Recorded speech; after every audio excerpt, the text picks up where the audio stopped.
Praegu, sel hetkel, kui te neid sõnu kuulete, teie keha toodab umbes 25 miljonit uut rakku. Teie süda lööb umbes 70 korda minutis. Teie aju tarbib umbes 20% kogu teie keha energiast. Aga siin on midagi, mida te ei tee. Te ei jäta maha ühtegi jälge, mis püsiks 100 miljonit aastat. Mitte ühtegi. Teie luud lagunevad, teie DNA kaob, isegi teie kõige püsivamad ehitised muutuvad tolmuks. Ja kui keegi otsiks teid 100 miljoni aasta pärast, ei leiaks ta absoluutselt midagi. 2018. Goddardi kosmosekeskus Maryland. Astrofüüsik Adam Frank ja klimatoloog Gavin Schmidt istuvad kohvikus ja arutlevad ühe kummalise küsimuse üle. Mitte selle üle, kas võõrtsivilisatsioonid eksisteerivad kusagil seal üleval tähtede vahel, vaid selle üle, kas võõrtsivilisatsioon võis eksisteerida siin, maa peal, enne meid. Miljoneid aastaid enne meid. Nad nimetavad seda Siluuria hüpoteesiks, viidates Dr. Who telesarja reptiilidele, kes väitsid end olevat maa algupärased elanikud. Aga see, mis algab naljana teadlaste kohvikus, muutub millekski palju tõsisemaks. Sest kui nad hakkavad arvutusi tegema, avastavad nad midagi häirivat. Me ei suudaks tuvastada tööstuslikku tsivilisatsiooni, mis eksisteeris siin rohkem kui 100 miljonit aastat tagasi. Lihtsalt ei suudaks. Mõelge sellele hetk. Inimkond on olnud siin umbes 300 000 aastat.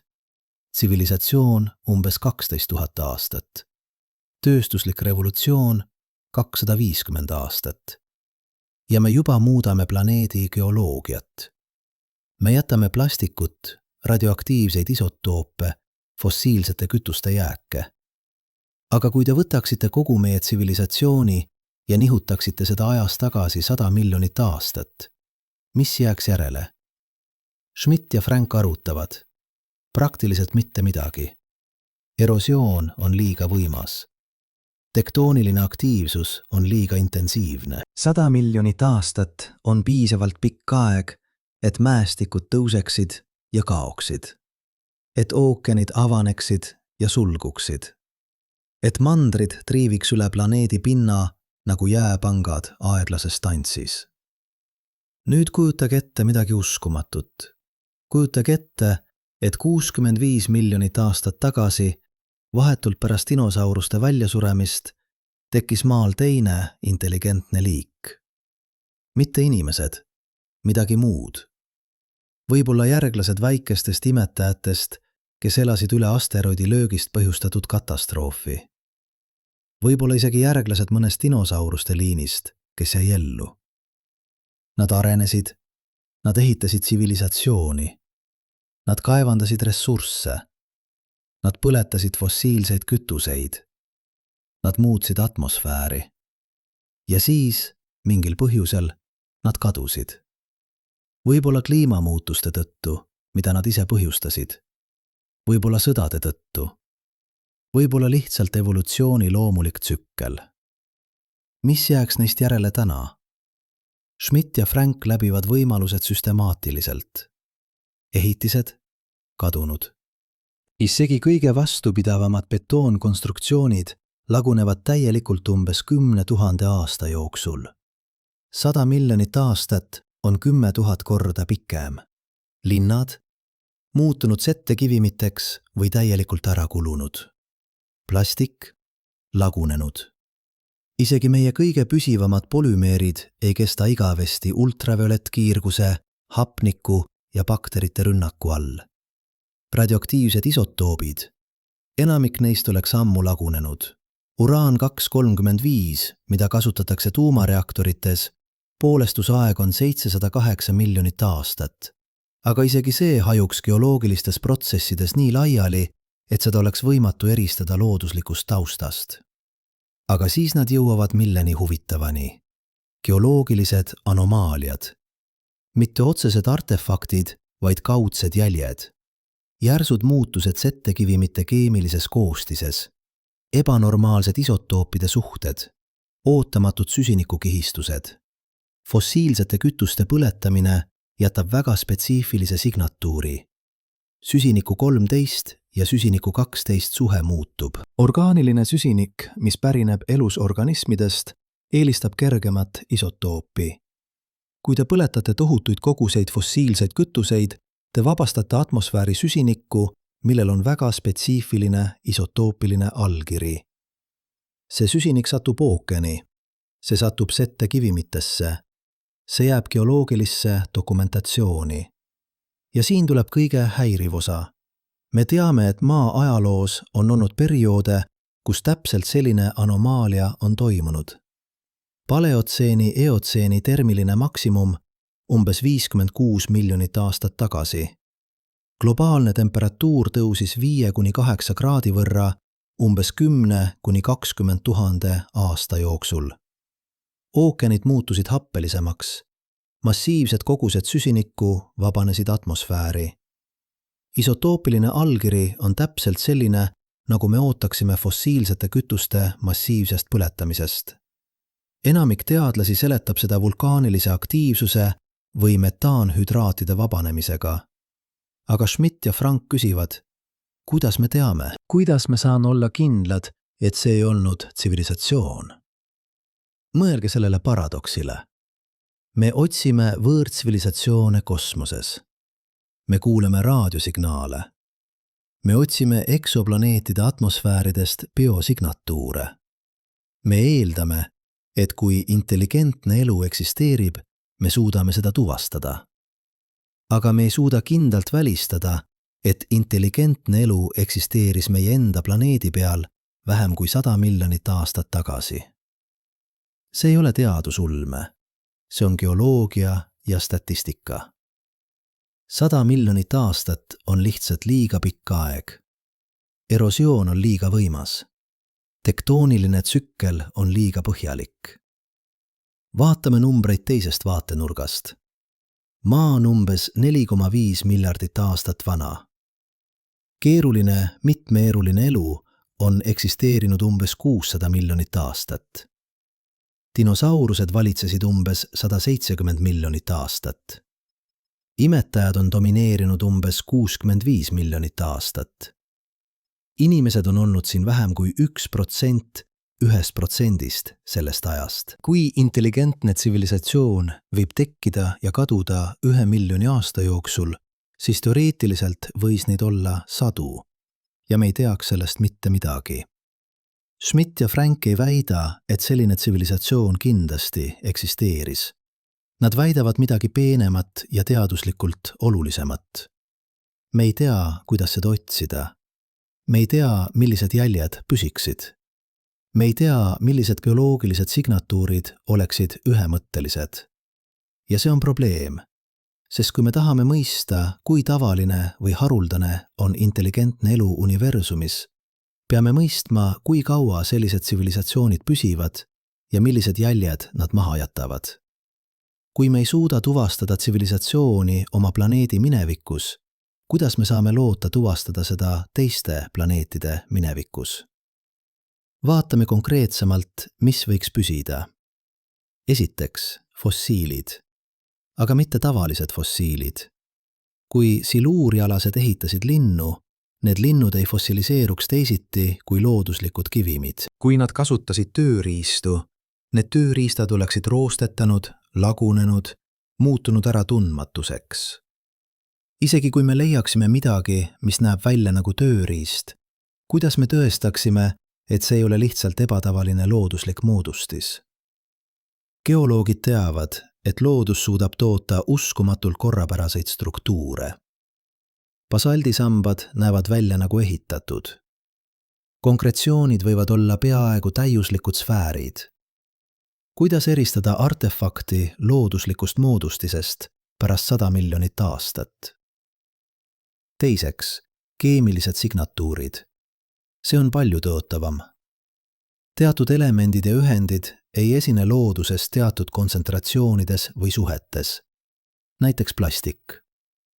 Kui siluurialased kasutasid polümeere, võiksid nende lagunemisproduktid jätta spetsiifilise keemilise signatuuri. Aga 100 miljonit aastat on pikk aeg. Bakterid arenevad, uued ensüümid tekivad. Täna on baktereid, mis söövad naftat. Kes ütleb, et 100 miljoni aasta pärast ei ole baktereid, mis söövad iga sünteetilist ühendit, mida me suudame toota. Evolutsioon on võimas jõud. Kui midagi on energeetiline, leiab eluviisi seda tarbida. 3. Isotoopilised anomaaliad. See on kõige palju tõotavam suund. Teatud protsessid jätavad väga spetsiifilisi isotoopilisi allkirju. Tuumareaktorid toodavad isotoope, mida loodus ei tooda. Aga jällegi, 100 miljonit aastat. Enamik radioaktiivseid isotoope oleks lagunenud. Need, mis jääksid, oleksid nii laiali hajunud geoloogilistes protsessides, et neid oleks võimatu eristada looduslikust taustast. Ja isegi kui me leiaksime anomaalia, kuidas me tõestaksime, et see ei ole lihtsalt ebatavaline geoloogiline protsess, mida me ei mõista? 4. Stratigraafia. Settekivimite kihid räägivad lugu.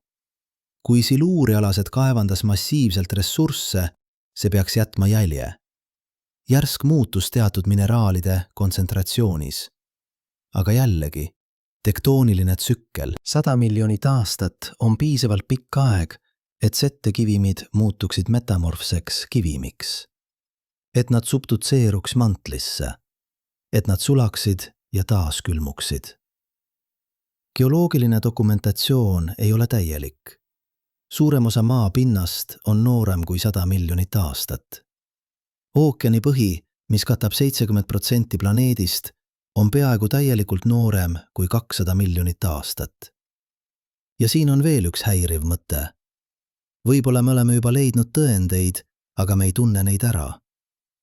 Geoloogias on anomaaliaid, mida me ei mõista. Järske muutusi settekivimite koostises, ebanormaalseid isotoopilisi suhteid, perioode, kus kliimasüsteem käitus veidral viisil. Tavaliselt me seletame neid vulkaanilise aktiivsuse, asteroidilöökide või ookeani tsirkulatsiooni muutustega. Aga kui me ei oska otsida tsivilisatsiooni signatuuri, kuidas me teame, et mõned neist anomaaliatest ei ole täpselt see? Schmidt ja Frank teevad veel ühe huvitava tähelepaneku. Kui me tahame otsida võõrtsivilisatsioone eksoplaneetidel, me otsime biosignatuure nende atmosfäärides. Hapnik koos metaaniga, lämmastikdioksiid, freonid. Aga kui me vaatame maa atmosfääri ajalugu, me näeme perioode, kus atmosfääri koostis muutus järsult. Mõned neist muutustest on hästi mõistetavad. Suur hapnikustamine 2,4 miljardit aastat tagasi, kui tsüanobakterid hakkasid fotosünteesi tegema. Aga teised on vähem selged. Ja kui me ei suuda kindlalt välistada, et mõned neist muutustest olid põhjustatud tsivilisatsioonist, kuidas me saame kindlalt tõlgendada atmosfääri muutusi eksoplaneetidel? Vaatame konkreetset näidet. Paleotseeni, eotseeni termiline maksimum. 56 miljonit aastat tagasi. Umbes 2–5 tuhat miljardit tonni süsinikku vabanesid atmosfääri umbes 10 000 aasta jooksul. Globaalne temperatuur tõusis 5–8 kraadi võrra. Ookeanid muutusid happelisemaks. Paljud liigid surid välja. Isotoopiline allkiri on täpselt selline, nagu me ootaksime fossiilsete kütuste massiivsest põletamisest.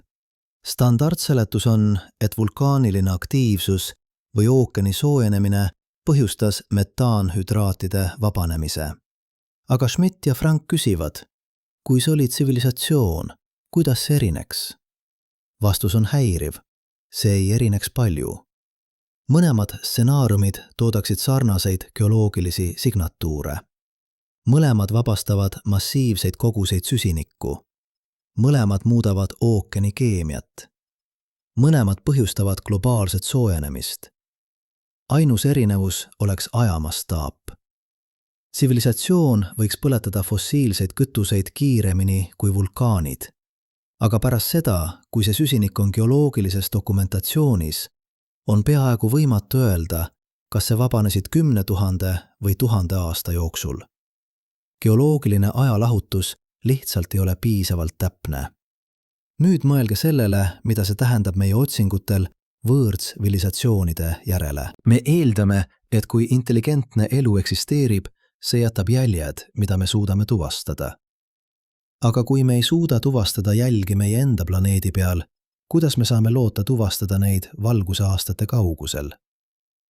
Kui geoloogiline dokumentatsioon ei säilita selgeid tõendeid tsivilisatsioonist pärast 100 miljonit aastat, siis iga planeet, mida me vaatleme, võib olla olnud kodu 10 või 100 tsivilisatsioonile ja me ei teaks sellest mitte midagi. See ei ole pessimism, see on realism. Schmidt ja Frank ei ürita öelda, et me ei suuda kunagi leida võõrtsivilisatsioone. Nad ütlevad, et me peame olema palju ettevaatlikumad oma järeldustega.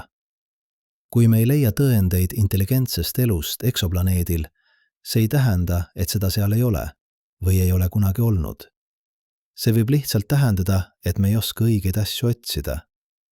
Või et jäljed, mida me otsime, ei püsi piisavalt kaua. Aga on veel üks aspekt, mis muudab selle küsimuse veelgi keerulisemaks. Aeg. Mitte lihtsalt geoloogiline aeg, vaid evolutsiooniline aeg. Kui kaua võtab intelligentse tsivilisatsiooni tekkimine? Inimeste puhul võttis see umbes 4 miljardit aastat pärast maa teket. Aga see ei tähenda, et see peab alati nii kaua võtma. Dinosaurused valitsesid 170 miljonit aastat ja ei arenenud kunagi tööriistade kasutajateks. Aga mõned linnud ja 8-jalad on üllatavalt intelligentsed. Kes ütleb, et õigete evolutsiooniliste survete korral ei võiks intelligents tekkida palju kiiremini? Ja kui intelligents võib tekkida kiiremini, siis see võib ka kaduda kiiremini. Inimkond on olnud tööstuslik umbes 250 aastat. Kui kaua me kestame? 1000 aastat, 1 000 000 aastat, 10 miljonit aastat? Me ei tea. Aga kui tüüpiline tsivilisatsioon kestab ainult 1 000 000 aastat ja maa on olnud elamiseks sobiv umbes 4 miljardit aastat, siis teoreetiliselt võis siin olla 4000 tsivilisatsiooni. Ja me ei teaks sellest mitte midagi. Schmidt ja Frank lõpetavad oma artikli mitte järeldustega, vaid küsimustega. Millised geoloogilised signatuurid püsiksid 100 miljonit aastat? Kuidas me saaksime eristada tsivilisatsiooni signatuuri looduslikest protsessidest? Millised isotoopilised anomaaliad oleksid ühemõttelised? Kuidas me saaksime parandada geoloogilist ajalahutust, et eristada kiireid sündmusi aeglastest? Need ei ole retoorilised küsimused. Need on olulised mitte ainult maa ajaloo mõistmiseks. Need on olulised kogu meie otsingu mõistmiseks võõrtsivilisatsioonide järele. Kui me ei mõista, millised jäljed tsivilisatsioon jätab ja kui kaua need jäljed püsivad, siis me ei saa tõlgendada, mida me näeme või ei näe, kui me vaatleme teisi planeete. Iga eksoplaneet, mida me uurime, võib olla olnud kodutsivilisatsioonile, mis tõusis ja langes enne, kui meie päikesesüsteem isegi eksisteeris. Ja me ei teaks sellest mitte midagi. Aga vaatame nüüd konkreetsemalt, mis täpselt juhtub kivimitega 100 miljoni aasta jooksul. Mitte abstraktselt, vaid molekuli tasandil. Võtame tavalise betooni. Tänapäevane betoon koosneb tsemendist, liivast, kruusast ja veest. Tsement on kaltsiumsilikaat, mis reageerib veega ja moodustab kristallilise struktuuri. See struktuur on üllatavalt tugev. Aga see ei ole igavene. Vesi tungib läbi mikropoorsete. Süsinikdioksiid atmosfäärist reageerib kaltsiumiga ja moodustab kaltsiumkarbonaati. See protsess nõrgestab struktuuri. 100 aastat ja betoon hakkab pragunema. 1000 aastat ja see muutub kildudeks. 10 000 aastat ja see on peaaegu eristamatu looduslikust lubjakivist. 100 miljonit aastat. Täielikult integreeritud geoloogilisse tsüklisse. Või võtame terase. Raud oksüdeerub, igaüks teab seda. Aga kiirus sõltub keskkonnast. Kuivas kliimas võib teras püsida sajandeid. Niiskes kliimas aastakümneid. Aga isegi kõige vastupidavam teras muutub lõpuks raudoksiidiks. Ja raudoksiid on lihtsalt rooste. Geoloogias on see hematit või magnetit. Täiesti tavaline mineraal. Kui te leiaksite kihi hematiti settekivimis, kuidas te teaksite, kas see pärineb looduslikust rauamaagist või roostetanud tööstuslikest konstruktsioonidest? Te ei teaks. Kristalliline struktuur oleks identne. Schmidt ja Frank arvutavad täpsemalt. Nad võtavad kaasaegsed materjalid ja ekstrapoleerivad nende lagunemist. Klaas on üks vastupidavamaid materjale, aga isegi klaas ei ole igavene. Vesi lahustab aeglaselt räni. Temperatuuri muutused põhjustavad mikropragunemist. 1 000 000 aastat ja klaas on muutunud häguseks, pragunenud massiks. 10 miljonit aastat ja see on peaaegu täielikult lahustunud. 100 miljonit aastat ei jää midagi peale räni, mis on niikuinii üks kõige tavalisemaid elemente maa koores. Aga mis juhtub plastikuga? See on huvitavam. Plastik on sünteetiline polümeer, mida loodus ei tooda, või vähemalt ei tootnud, kuni inimesed selle leiutasid. Plastik laguneb ultraviolettkiirguse, hapniku ja bakterite mõjul. Aga see võtab aega. Mõned plastikud lagunevad 10 aastate jooksul, teised võivad püsida 1000 aastaid, aga 100 miljonit aastat. Isegi kõige vastupidavamad polümeerid lagunevad lõpuks väiksemateks molekulideks. Ja need molekulid kas oksüdeeruvad või metaboliseeritakse bakterite poolt. Lõpptulemus? Süsinikdioksiid, vesi ja võib-olla mõned ebanormaalsed orgaanilised ühendid settekivimites. Ja siin tuleb esimene huvitav punkt. Kui siluurialased kasutasid polümeere, nende lagunemisproduktid võiksid jätta spetsiifilise orgaanilise signatuuri. Teatud molekulid, mida loodus ei tooda. Aga probleem on järgmine. Me ei tea, milliseid polümeere nad kasutasid. Me ei tea, kuidas need polümeerid lagunevad 100 miljoni aasta jooksul. Ja me ei tea, kas evolutsioon ei ole vahepeal tootnud baktereid, mis söövad täpselt neid ühendeid. Täna on baktereid, mis söövad naftat, on baktereid, mis söövad plastikut, on isegi baktereid, mis söövad radioaktiivset materjali. Evolutsioon on uskumatult efektiivne energiaallikate leidmisel. Vaatame nüüd konkreetset geoloogilist perioodi, mitte paleotseeni, eotseeni termilist maksimumi, vaid midagi varasemast. Kriidi paleogeeni väljasuremissündmus. 65 miljonit aastat tagasi. Asteroid, umbes 10 kilomeetrit läbimõõdus, tabas maa poolsaart Yucatanis. Energia vabanemine oli võrdne 5 miljardi Hiroshima pommiga. Põhja-Ameerika ja Mehhiko territooriumil tekkis massiivsed tulekahjud. Atmosfäär täitus tahma ja väävlihappega. Päikesevalgus blokeeriti kuudeks või aastateks. Globaalne temperatuur langes. Fotosüntees peatus. Toiduahelad kokkusid. 75% kõigist liikidest suri välja, sealhulgas kõik mittelelulised dinosaurused. Aga siin on huvitav detail. Geoloogiline kiht, mis vastab sellele sündmusele, on ainult mõni sentimeeter paks. Kogu see katastroof, mis muutis planeeti, on esindatud õhukese savikihiga, mis sisaldab kõrget iriidiumi kontsentratsiooni. Iriidium on haruldane element maa koores, aga tavaline asteroididel. See õhuke kiht on meie peamine tõend selle kohta, et asteroid tabas. Kõik muu, tulekahjud, tsunamid, globaalne talv, on järeldatud selle õhukese kihi keemilisest koostisest ja fossiilide järsust muutusest selle all ja peal. Nüüd kujutage ette, et samal ajal, kui see asteroid tabas, eksisteeris maal tsivilisatsioon. Mitte inimesed, vaid midagi muud. Nad ehitasid linnu. Nad kasutasid masinaid. Nad põletasid kütuseid. Ja siis asteroid tabas ja nad surid välja koos dinosaurustega. Mis jääks neist järele täna?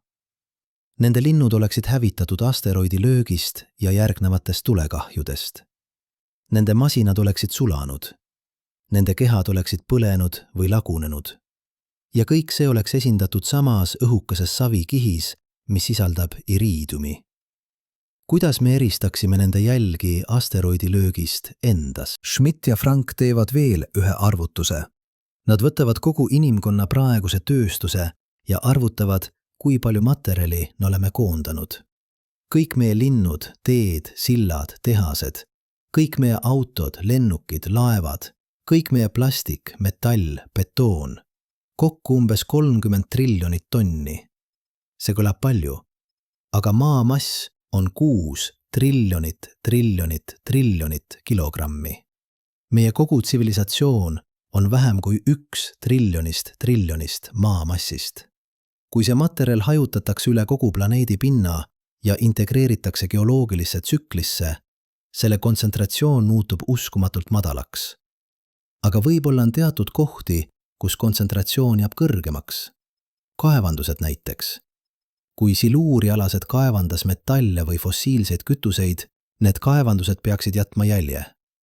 Järsk muutus teatud mineraalide kontsentratsioonis. Aga probleem on järgmine. Tektooniline aktiivsus. 100 miljonit aastat on piisavalt pikk aeg, et kaevandused täituksid settega, muutuksid metamorfseks kivimiks, tõuseksid mäestikeks ja kuluksid ära. Või subdutseeruks mantlisse ja sulaksid täielikult. Geoloogiline tsükkel on põhjalik. Vaatame konkreetset näidet. Witwatersrandi basseini Lõuna-Aafrikas. See on üks vanimaid ja rikkamaid kullamaardlaid maailmas. Kivimid seal on umbes 3 miljardit aastat vanad. Kuld on koondunud teatud kihtidesse uskumatult kõrgetes kontsentratsioonides. Geoloogid seletavad seda iidsete jõgede ja hüdrotermiliste protsessidega. Aga kui te ei teaks geoloogiat ja leiaksite sellise kontsentratsiooni, kas te võiksite arvata, et see on kaevanduse jääk? Võib-olla, aga kuidas te tõestaksite seda? Kristalliline struktuur on identne looduslikule kullale. Geoloogiline kontekst on täiesti kooskõlas looduslike protsessidega. Või võtame nafta. Nafta on fossiilne kütus, mis moodustus miljonite aastate jooksul iidsete organismide jäänustest. Kui siluurialased kasutas naftat, nad oleksid ammendanud teatud maardlad. Aga 100 miljonit aastat hiljem oleksid need maardlad kas täitunud uue naftaga või täielikult muutunud geoloogiliste protsesside tõttu. Kuidas me eristaksime ammendatud maardlat looduslikust varieeruvusest nafta kontsentratsioonis? Schmidt ja Frank jõuavad järeldusele, et otsesed füüsilised artefaktid on peaaegu kindlasti kadunud. Aga kaudsed jäljed võivad püsida.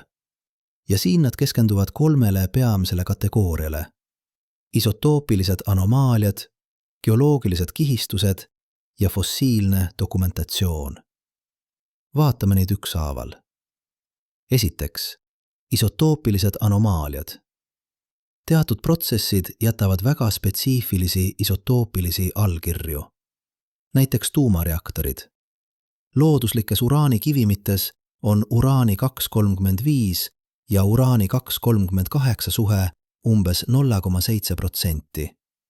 Aga tuumareaktoris see suhe muutub, sest uraan 235 lõhustub. Kui siluurialased kasutasid tuumaenergiat, nende reaktorid oleksid jätnud spetsiifilise isotoopilise signatuuri. Aga siin on probleem. Me teame, et looduslikud tuumareaktorid on võimalikud. Oklo Gabonis on fossiilne tuumareaktor, mis oli aktiivne umbes 2 miljardit aastat tagasi. Geoloogilised tingimused olid täpselt õiged. Kõrge uraani kontsentratsioon, piisavalt vett moderaatorina, õige geoloogiline struktuur. Reaktor töötas katkendlikult umbes 100 000 aastat. Kuidas me eristaksime looduslikku reaktorit tehislikust? Vastus on, see on väga raske. Oklo reaktor jättis täpselt sellise isotoopilise signatuuri, nagu me ootaksime tehislikult reaktorilt. Uraani 235 on ammendatud. Lõhustumisproduktid on olemas. Isegi plutooniumi jäljed on tuvastatavad. Ainus viis, kuidas geoloogid teadsid, et see oli loodulik, oli geoloogiline kontekst. Reaktor oli moodustunud täpselt õigetes tingimustes ja täpselt õigel ajal. Aga kui me leiaksime sarnase signatuuri ilma selge geoloogilise kontekstita, kas me saaksime kindlalt öelda, kas oli loodulik või tehislik? Teiseks, süsiniku isotoopiline allkiri. Fossiilsete kütuste põletamine jätab väga spetsiifilise signatuuri. Orgaaniline süsinik eelistab kergemat isotoopi, süsiniku 12. Kui te põletate naftat või kivisütt, te vabastate atmosfääri süsinikku, millel on madalam süsiniku 13 ja süsiniku 12 suhe kui atmosfääril tavaliselt. See süsinik satub ookeani, see satub settekivimitesse, see on tuvastatav. Ja siin on huvitav punkt. Me näeme täpselt sellist signatuuri paleotseeni, eotseeni termilise maksimumi ajal. Järsk langus süsiniku 13 ja süsiniku 12 suhtes. Massiivsed kogused kerget süsinikku atmosfääris. Standardseletus on metaanhüdraatide vabanemine. Aga Schmidt ja Frank küsivad, kuidas me teame? Metaanhüdraadid on jäälaadsed ühendid, mis sisaldavad metaani. Nad eksisteerivad ookeani põhjas ja permafrostis kõrge rõhu ja madala temperatuuri tingimustes. Kui ookean soojeneb, metaanhüdraadid muutuvad ebastabiilseks ja vabastavad metaani. Metaan on kasvuhoonegaas, mis on 28 korda võimsam kui süsinikdioksiid. Kui piisavalt metaani vabaneb, see võib põhjustada järsu globaalse soojenemise. See on standardseletus paleotseeni, eotseeni termilise maksimumi kohta. Aga probleem on järgmine. Metaanhüdraatide vabanemine ja fossiilsete kütuste põletamine toodavad väga sarnaseid isotoopilisi signatuure. Mõlemad vabastavad kerget süsinikku. Mõlemad põhjustavad globaalset soojenemist. Mõlemad muudavad ookeani keemiat. Ainus erinevus on kiirus. Tsivilisatsioon võiks põletada fossiilseid kütuseid palju kiiremini, kui metaanhüdraadid vabaneksid looduslikult. Aga siin tuleb geoloogilise ajalahutuse probleem. Settekivimid ei ole täiuslikud kellade. Kiht, mis näib esindavat 1000 aastat, võib tegelikult esindada 10 000 aastat või 100 aastat. Sõltub settimise kiirusest, mis varieerub sõltuvalt keskkonnast. Sügavas ookeanis settimise kiirus võib olla 1 sentimeeter 1000 aasta kohta. Rannikualadel võib see olla 1 sentimeeter aasta kohta. Kuidas me eristame sündmust, mis toimus 1000 aasta jooksul, sündmusest, mis toimus 10 000 aasta jooksul, kui geoloogiline ajalahutus on ainult mõni 1000 aastat? Schmidt ja Frank teevad konkreetse arvutuse. Nad võtavad inimkonna praeguse fossiilsete kütuste põletamise kiiruse, umbes 10 miljardit tonni süsinikku aastas. Kui me jätkame seda tempot 100 aastat, me vabastame 1 triljon tonni süsinikku. See on võrreldav paleotseeni, eotseeni termilise maksimumi ajal vabanenud süsiniku kogusega. Aga paleotseeni, eotseeni termiline maksimum kestis umbes 10 kuni 20 000 aastat. Kas see tähendab, et see ei saanud olla tsivilisatsioon? Mitte tingimata. Võib-olla tsivilisatsioon põletas kütuseid 100 aastat ja siis kadus. Võib-olla nad tuletasid katkendlikult 10 000 aastat. Geoloogiline dokumentatsioon lihtsalt ei ole piisavalt täpne, et eristada neid stsenaariume. Kolmandaks, geoloogilised kihistused. Kui siluurialased kaevandas massiivselt ressursse, see peaks jätma jälje settekivimite koostises. Järsk muutus teatud mineraalide kontsentratsioonis. Ebanormaalsed metallide suhted. Aga jällegi, kuidas me eristame seda looduslikest protsessidest? Vulkaaniline aktiivsus võib toota järske muutusi mineraalide kontsentratsioonis. Hüdrotermilised süsteemid võivad koondada metalle. Asteroidilöögid võivad tuua sügavalt mantlist materjali. Geoloogia on täis protsesse, mis toodavad anomaaliaid. Aga Schmidt ja Frank märgivad ühte huvitavat mustrit. Inimkonna tööstus on tootnud teatud metalle kontsentratsioonides, mida loodus harva toodab. Alumiinium näiteks. Alumiinium on üks kõige tavalisemaid elemente maakoores, aga see esineb peaaegu alati ühendites, mitte puhtal kujul. Puhas alumiinium nõuab elektrolüüsi, mis nõuab tohutuid koguseid energiat. Kui siluurialased tootsid alumiiniumi, nad oleksid jätnud jälje. Aga 100 miljonit aastat hiljem oleks alumiinium oksudeerunud tagasi alumiiniumoksiidiks. Täiesti tavaline mineraal. Või võtame haruldased muldmetallid, neotüüm, düsproos, terbium. Need elemendid on kriitilised kaasaegses elektroonika. Nad esinevad looduses väga madalates kontsentratsioonides. Inimkond on koondanud neid teatud kohtadesse. Aga 100 miljonit aastat hiljem tektooniline tsükkel oleks need elemendid jälle hajutanud. Võib-olla jääks väike anomaalia, veidi kõrgem kontsentratsioon teatud kihis. Aga kas see oleks piisav, et järelduda tsivilisatsiooni olemasolu? Tõenäoliselt mitte. 4. Fossiilne dokumentatsioon. See on kõige otsesem viis otsida varasemaid tsivilisatsioone. Kui siluurialased eksisteerisid, nad pidid olema bioloogilised organismid. Nad pidid jätma fossiilid. Aga siin on probleem. Fossiliseerumine on uskumatult haruldane. Enamik organismidest ei fossiliseeru. Nad lagunevad, söödakse ära või hävivad muul viisil. Ainult organismid, mis satuvad väga spetsiifilistesse tingimustesse, kiire matmine settega, madal hapnikutase, õige mineraalne koostis, fossiliseeruvad. Ja isegi siis on fossiliseerumine ebatäielik. Luud asendatakse mineraalidega. Pehmed koed kaovad, jääb ainult kuju. Aga kui siluurialased kasutasid tööriistu, need tööriistad võiksid fossiliseeruda koos nendega või vähemalt jätta jälje. Aga siin on probleem. Kuidas me eristame tööriista looduslikust objektist pärast seda, kui see on muutunud kivimiks? Geoloogid teavad, et loodus suudab toota uskumatult korrapäraseid struktuure. Kristallid kasvavad geomeetrilistes vormides. Konkretsioonid võivad olla peaaegu täiuslikud sfäärid.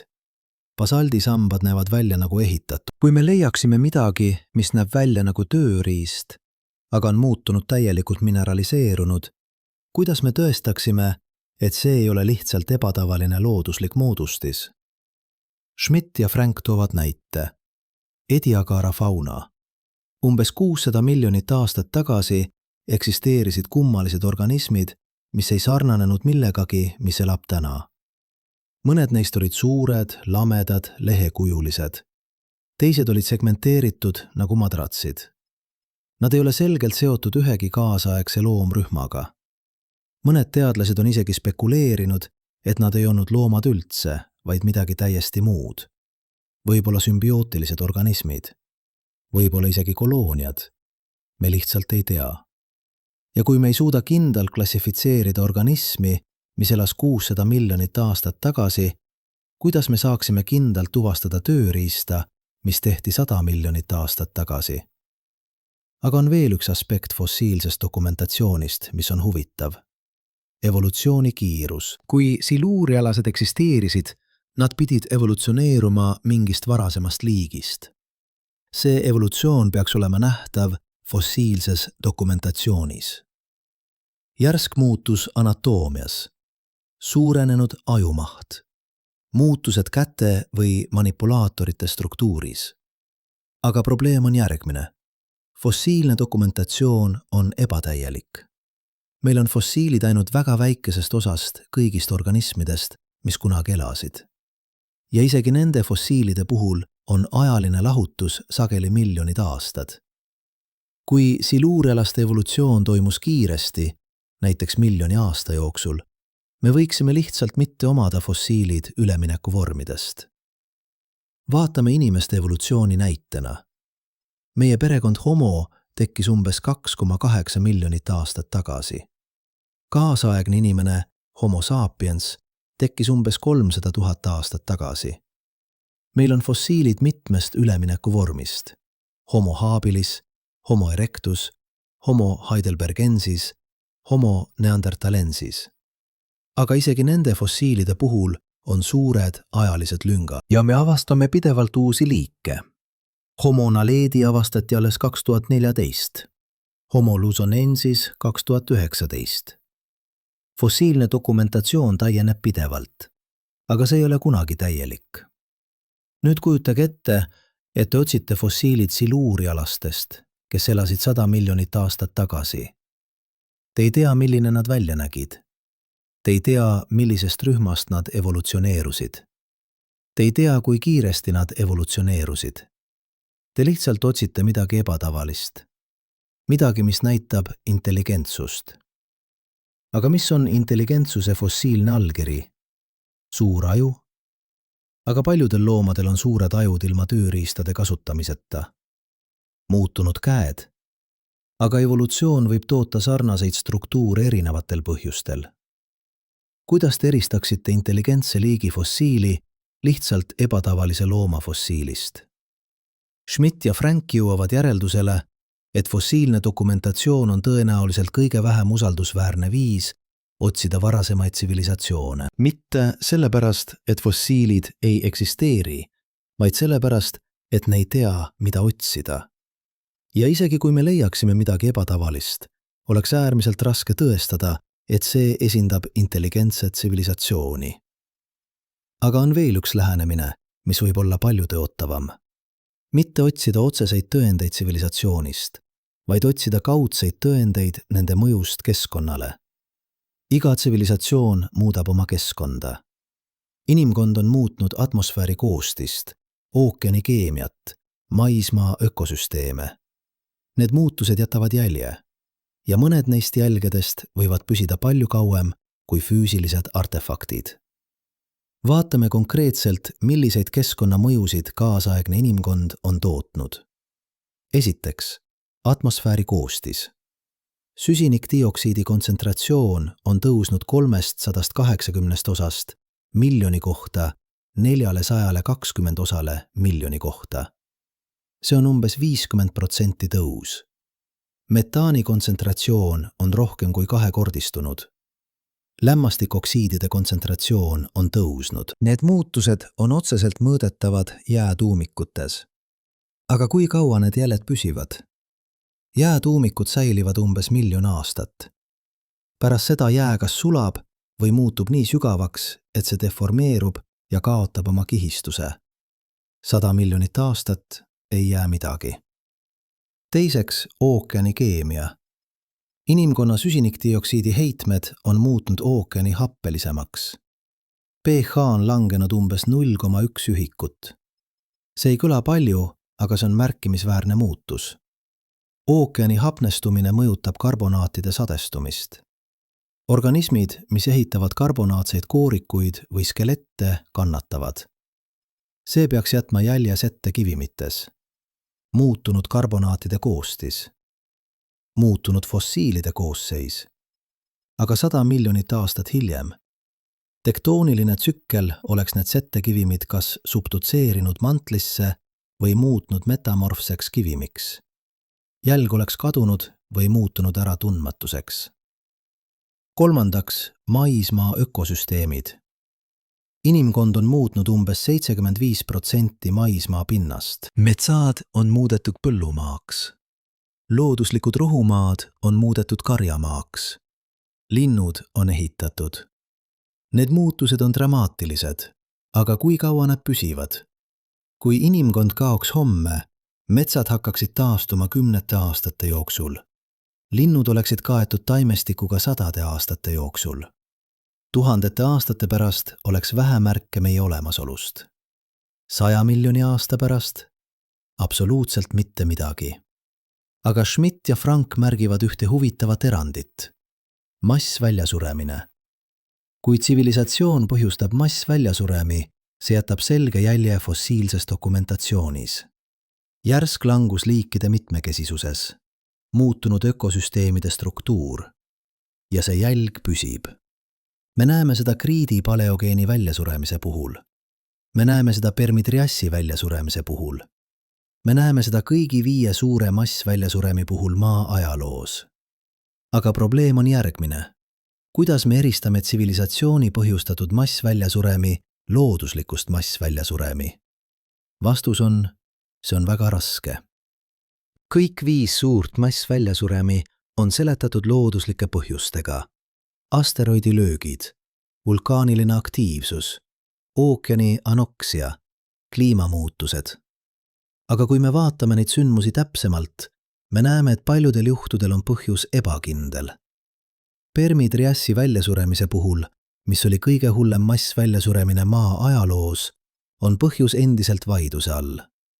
Mõned teadlased arvavad, et see oli põhjustatud massiivsetest vulkaanilistest pursetest Siberis.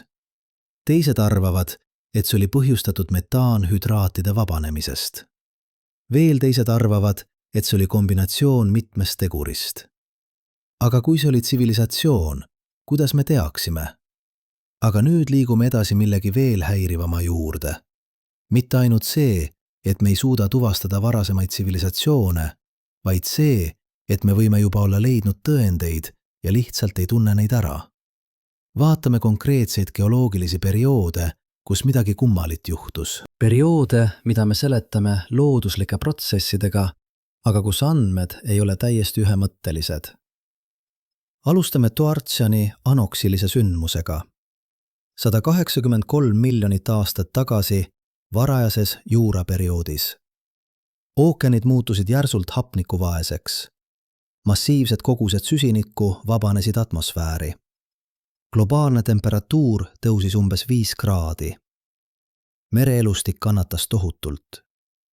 Umbes 30–40% mereliikidest suri välja. Geoloogiline dokumentatsioon näitab järsku langust süsiniku 13 ja süsiniku 12 suhtes. Täpselt sellist signatuuri, nagu me näeme fossiilsete kütuste põletamisel. Standardseletus on vulkaaniline aktiivsus. Garreau-Ferrar vulkaanilised pursked Lõuna-Aafrikas ja Antarktikas. Massiivsed kogused süsinikdioksiidi ja väävlit vabanesid atmosfääri.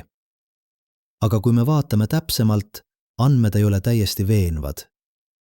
Vulkaanilise aktiivsuse ajastus ei lange täpselt kokku süsiniku isotoopilise ekskursiooniga.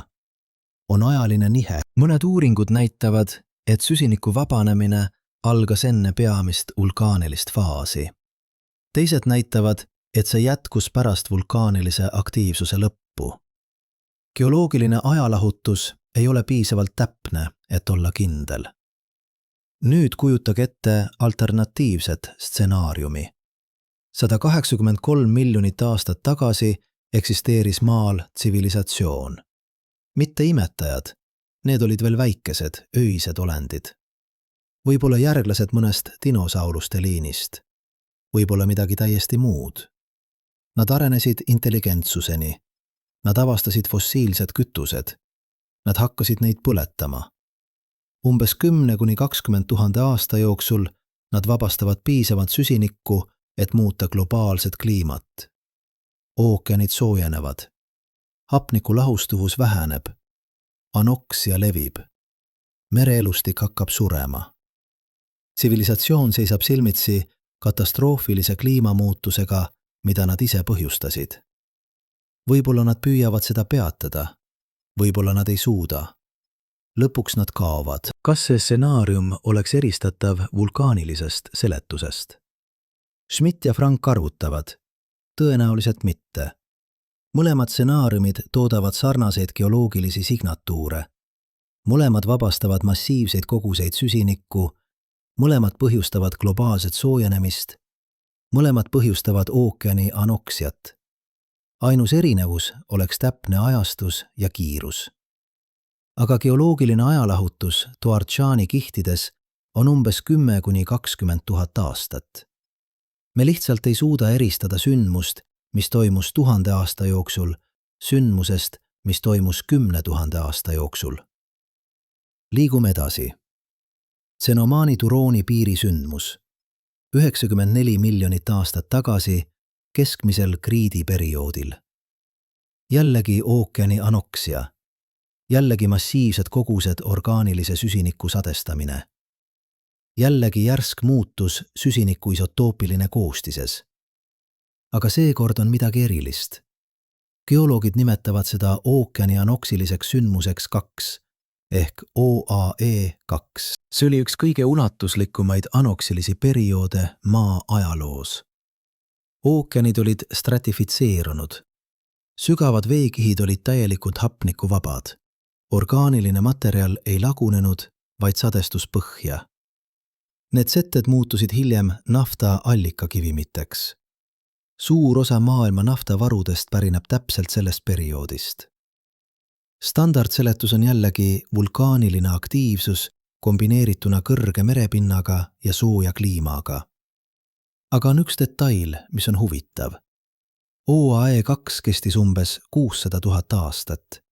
See on ebatavaliselt pikk. Enamik ookeani anoksilisi sündmusi kestavad kümneid või 100 000 aastaid, aga 600 000 aastat. See on peaaegu nagu oleks midagi hoidnud süsteemi ebastabiilses olekus väga pika aja jooksul.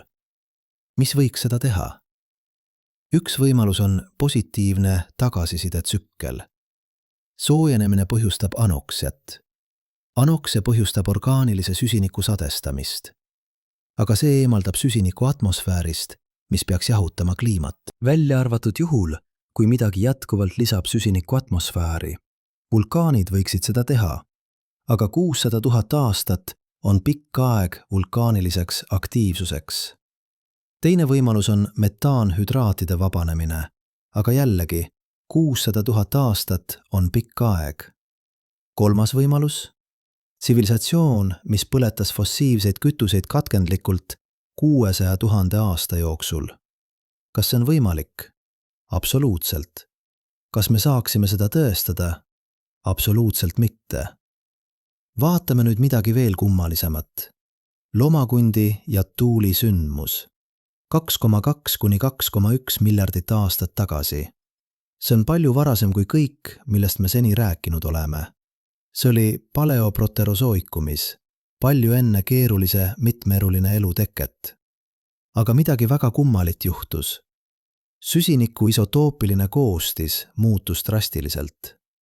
Süsiniku 13 ja süsiniku 12 suhe tõusis kõrgeimale tasemele kogu maa ajaloos. See kestis umbes 130 miljonit aastat. 130 miljonit aastat, see on uskumatult pikk aeg. Standardseletus on seotud suure hapnikustamisega. Umbes 2,4 miljardit aastat tagasi tsüanobakterid hakkasid tootma hapnikku fotosünteesi kõrvalprodukti. Hapnik kogunesid atmosfääri, see muutis kogu planeedi keemiat. Raud ookeanides oksüdeerus ja sadestus, moodustades rauakihilisi moodustisi. Orgaaniline süsinik sadestus suurtes kogustes. See muutis süsiniku isotoopilist koostist. Aga lomakundijat tuli sündmus toimus umbes 200 miljonit aastat pärast suurt hapnikustamist. Miks nii hilja? Ja miks see kestis nii kaua? Mõned geoloogid on spekuleerinud, et see oli seotud tektooniline aktiivsusega. Supermaandreid moodustumine ja lagunemine. Massiivsed mäestikud tõusid. Silikaatide ilmastumine kiirenes. See eemaldas süsinikdioksiidi atmosfäärist. Aga 130 miljonit aastat. See on uskumatult pikk aeg tektooniline tsükliks. Teine võimalus on seotud elu evolutsiooniga. Võib-olla tekkisid uued tüübid fotosünteetilisi organismi, võib-olla nad muutsid süsinikutsüklit. Aga jällegi, 130 miljonit aastat on väga pikk aeg. Nüüd tuleb kõige spekulatiivsem osa.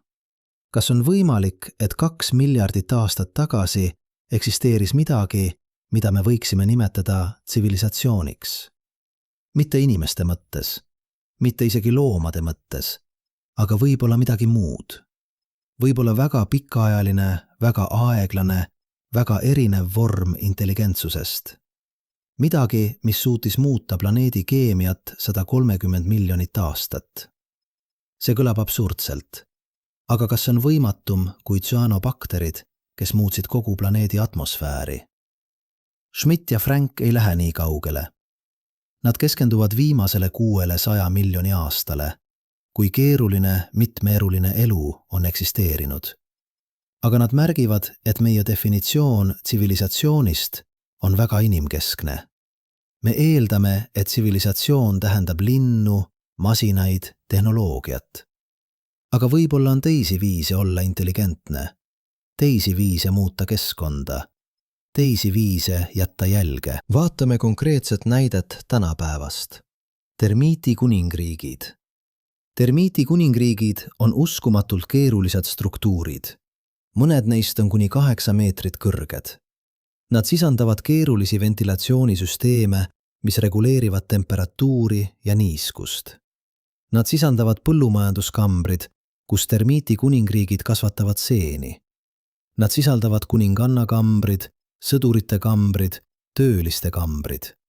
Kogu struktuur on ehitatud miljonite individuaalsete termiiti kuningriigide poolt, kellest ükski ei mõista kogu plaani. Aga kollektiivselt nad loovad midagi uskumatult keerulist. Nüüd kujutage ette, et termiiti kuningriigid oleksid palju suuremad. Mitte 8 meetrit, vaid 800 meetrit. Mitte miljonid indiviidid, vaid miljardid. Mitte üks kuningriik, vaid tuhandeid, mis on ühendatud keeruliste keemiliste signaalide võrgustikuga. Kas see oleks tsivilisatsioon? Võib-olla mitte meie definitsiooni järgi, aga see muudaks kindlasti keskkonda. See jätaks jälje ja pärast 100 miljonit aastat oleks see jälg peaaegu võimatu tuvastada. Või vaatame teist näidet. Mükoriisa võrgustikud. Seened, mis elavad sümbioosis puude juurtega. Need võrgustikud võivad ulatuda kilomeetrite kaugusele. Nad ühendavad erinevaid puid. Nad vahetavad toitaineid. Mõned teadlased nimetavad neid puude internetiks. Puud kasutavad neid võrgustikke, et jagada ressursse. Emapuud toitavad oma järglasi läbi mükoriisa võrgustiku. Puud hoiatavad üksteist kahjurite eest. Kogu mets toimib nagu üks organism. Nüüd kujutage ette, et see võrgustik on palju keerulisem. Et see ei ole lihtsalt passiivne ressursside jagamine, vaid aktiivne informatsioon töötlemine. Et mets kui tervik on mingil moel intelligentne. Kas see oleks tsivilisatsioon? Jällegi, võib-olla mitte meie definitsiooni järgi. Aga see muudaks keskkonda. See mõjutaks süsinikutsüklit. See jätaks geoloogilise jälje. Ja me ei tunneks seda ära, sest me ei oska otsida. Schmidt ja Frank teevad olulise punkti. Meie otsing võõrtsivilisatsioonide järele on piiratud meie enda kogemustega. Me otsime raadiosignaale, sest meie kasutame raadiot. Me otsime atmosfääri saastumist, sest meie saastame atmosfääri. Me otsime megastruktuure, sest meie ehitame struktuure. Aga kui intelligents võib võtta vorme, mida me ei kujuta ette. Kui tsivilisatsioon ei tähenda alati linnu ja masinaid, siis meie otsing on veel piiratum, kui me arvame. Aga liigume tagasi konkreetsete geoloogiliste anomaaliate juurde. Vaatame eotseeni, oligotseeni üleminekut. 34 miljonit aastat tagasi. See oli üks suuremaid kliimamuutusi genosoikumis. Globaalne temperatuur langes umbes 5 kraadi. Antarktika jääkilp hakkas moodustuma. Metsad taandusid, rohumaad laienesid.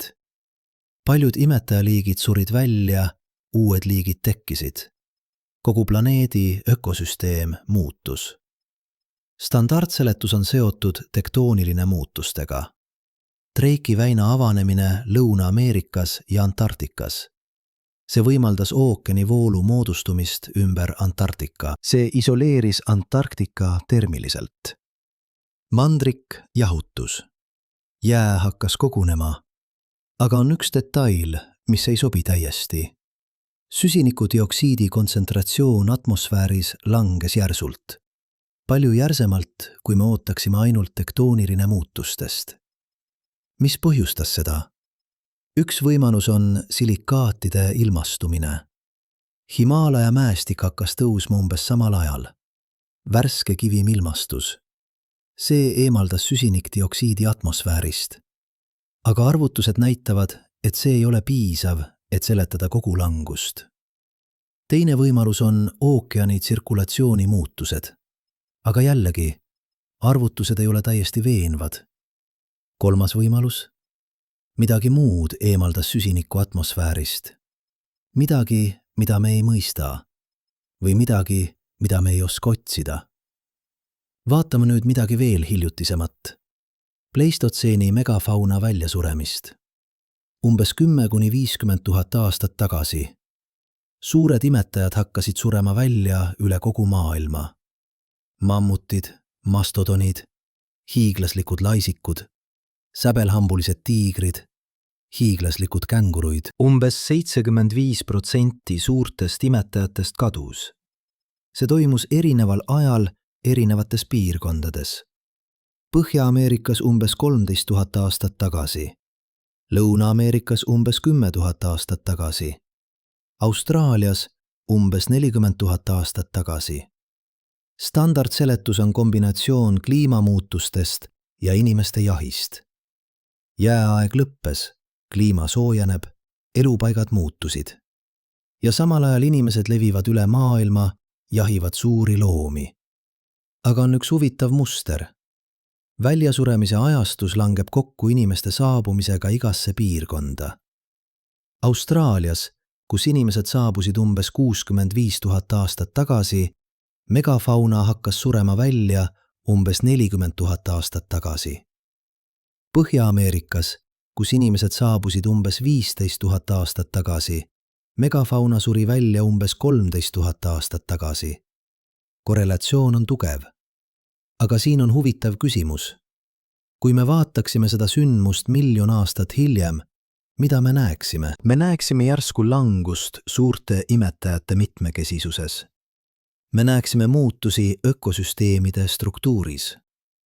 Me näeksime võib-olla mõningaid geoloogilisi anomaaliaid, muutunud settimise mustrid, muutunud taimestiku koostis. Aga kas me järeldaksime, et see oli põhjustatud intelligentse liigi poolt? Tõenäoliselt mitte. Me seletaksime seda kliimamuutustega. Ja me ei eksiksid täiesti. Kliimamuutus mängis rolli. Aga inimesed mängisid samuti rolli. Kuidas me eristaksime neid? Schmidt ja Frank teevad veel ühe olulise punkti. Isegi kui me leiaksime selgeid tõendeid varasemast tsivilisatsioonist, meil oleks äärmiselt raske mõista, kes nad olid. Me ei teaks, kuidas nad välja nägid. Me ei teaks, kuidas nad mõtlesid. Me ei teaks, mis oli nende kultuur, nende väärtused, nende eesmärgid. Kõik, mis meil oleks, oleksid geoloogilised anomaaliad, numbrid, keemilised signatuurid, isotoopilised suhted.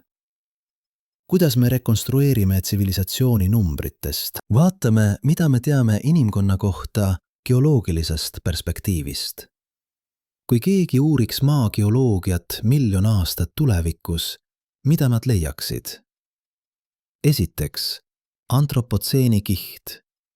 Õhuke kiht settekivimis, mis sisaldab ebatavalisi materjale, plastikujäljed, radioaktiivseid isotoope, muutunud metallide kontsentratsioone, fossiilsete kütuste põletamise signatuure. Teiseks, järsk muutus fossiilses dokumentatsioonis. Paljud liigid kaovad, uued liigid ilmuvad, kodustatud loomad, põllukultuurid. Kolmandaks, muutused settimise mustrites, erosiooni kiirenemine, jõgede suubumise muutused, rannajoone muutused. Aga kas need tõendid oleksid piisavad, et rekonstrueerida inimkonna tsivilisatsiooni?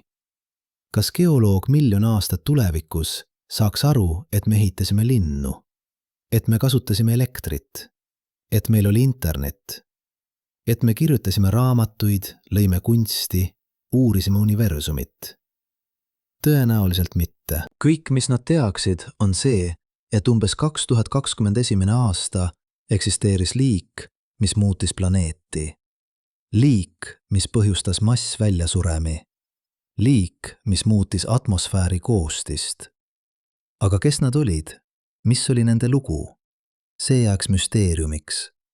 Ja kui see kehtib inimkonna kohta ainult 1 000 000 aastat tulevikus, kui palju rohkem see kehtib hüpoteetilise tsivilisatsiooni kohta 100 miljonit aastat minevikus? Me ei teaks mitte midagi peale selle, et midagi kummalit juhtus. Midagi, mis ei sobi täiesti looduslike protsessidega. Aga mis täpselt? Kes? Miks? need küsimused jääksid vastuseta. Vaatame nüüd teist tüüpi anomaaliaid, mitte geoloogilisi, vaid bioloogilisi. Evolutsiooni kiirendused. On perioode maa ajaloos, kus evolutsioon näib toimuvat ebatavaliselt kiiresti. Kambriumi plahvatus näiteks. Umbes 540 miljonit aastat tagasi. Umbes 10–20 miljoni aasta jooksul tekkisid peaaegu kõik peamised loomrühmad. Enne seda oli mitmeeruline elu suhteliselt lihtne. Pärast seda oli see uskumatult mitmekesine. Mis põhjustas seda?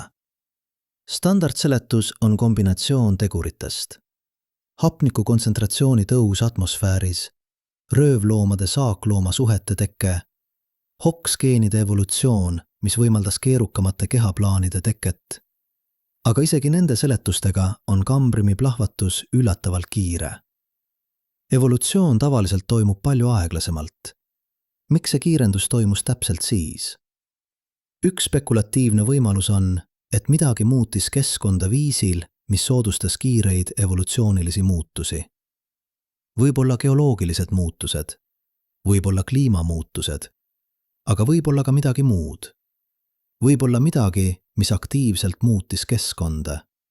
Midagi, mis lõi uusi ökoloogilisi nišše.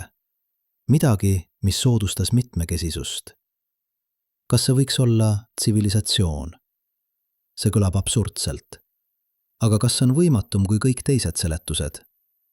Schmidt ja Frank ei väida, et Kambriumi plahvatus oli põhjustatud tsivilisatsioonist. Nad lihtsalt märgivad, et meie mõistmine evolutsiooni kiiruse kohta on endiselt ebatäielik.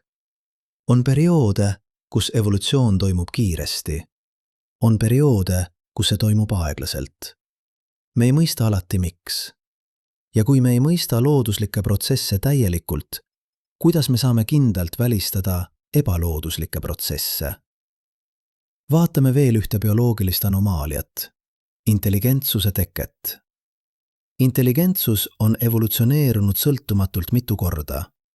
Primaadid, vareslased, papagoid, kaheksajalad, delfiinid, elevandid, isegi mõned kalad näitavad märke probleemide lahendamise võimest. Aga mitte ükski neist liikidest peale inimeste ei ole arenenud tehnoloogiliseks tsivilisatsiooniks. Miks? Üks vastus on, et intelligentsus ei ole piisav. Te vajate ka teisi omadusi. Manipulaatorid, käed või kombitsad. Sotsiaalne struktuur, võime koostööks. Keel, võime edastada keerulist informatsiooni. Pikk eluiga, aeg õppimiseks ja kultuurilise teadmise kogunemiseks. Inimestel on kõik need omadused, aga teistel liikidel on mõned neist. Kaheksajalad on uskumatult intelligentsed ja neil on suurepärased manipulaatorid, aga nad elavad ainult mõned aastad. Elevandid on intelligentsed, sotsiaalsed ja elavad kaua, aga neil ei ole manipulaatoreid. Vareslased on intelligentsed ja neil on manipulaatorid, nende nokad, aga nad on liiga väikesed, et ehitada keerulisi tööriistu. Aga mis siis, kui evolutsioon oleks läinud veidi teisiti? Mis siis, kui kaheksajalad elaksid 50 aastat asemel 5 aastat? Mis siis, kui elevantidel oleks arenenud paremad manipulaatorid? Mis siis, kui dinosaurused ei oleks välja surnud ja mõned neist oleksid arenenud intelligentsuseni? Evolutsioon on kontingentne. Väikesed muutused võivad viia väga erinevate tulemusteni. Ja kui intelligentsus võib tekkida erinevatel viisidel, siis see võib ka kaduda erinevatel viisidel. Schmidt ja Frank jõuavad oma analüüsi keskpunktis olulise järelduseni. Probleem ei ole ainult see, et me ei suuda tuvastada varasemaid tsivilisatsioone. Probleem on see, et me ei tea, mida me otsime. Me ei tea, millised jäljed püsiksid. Me ei tea, kuidas need jäljed erineksid looduslikest protsessidest. Me ei tea isegi, milline vorm võiks võtta tsivilisatsioon, mis ei ole inimlik.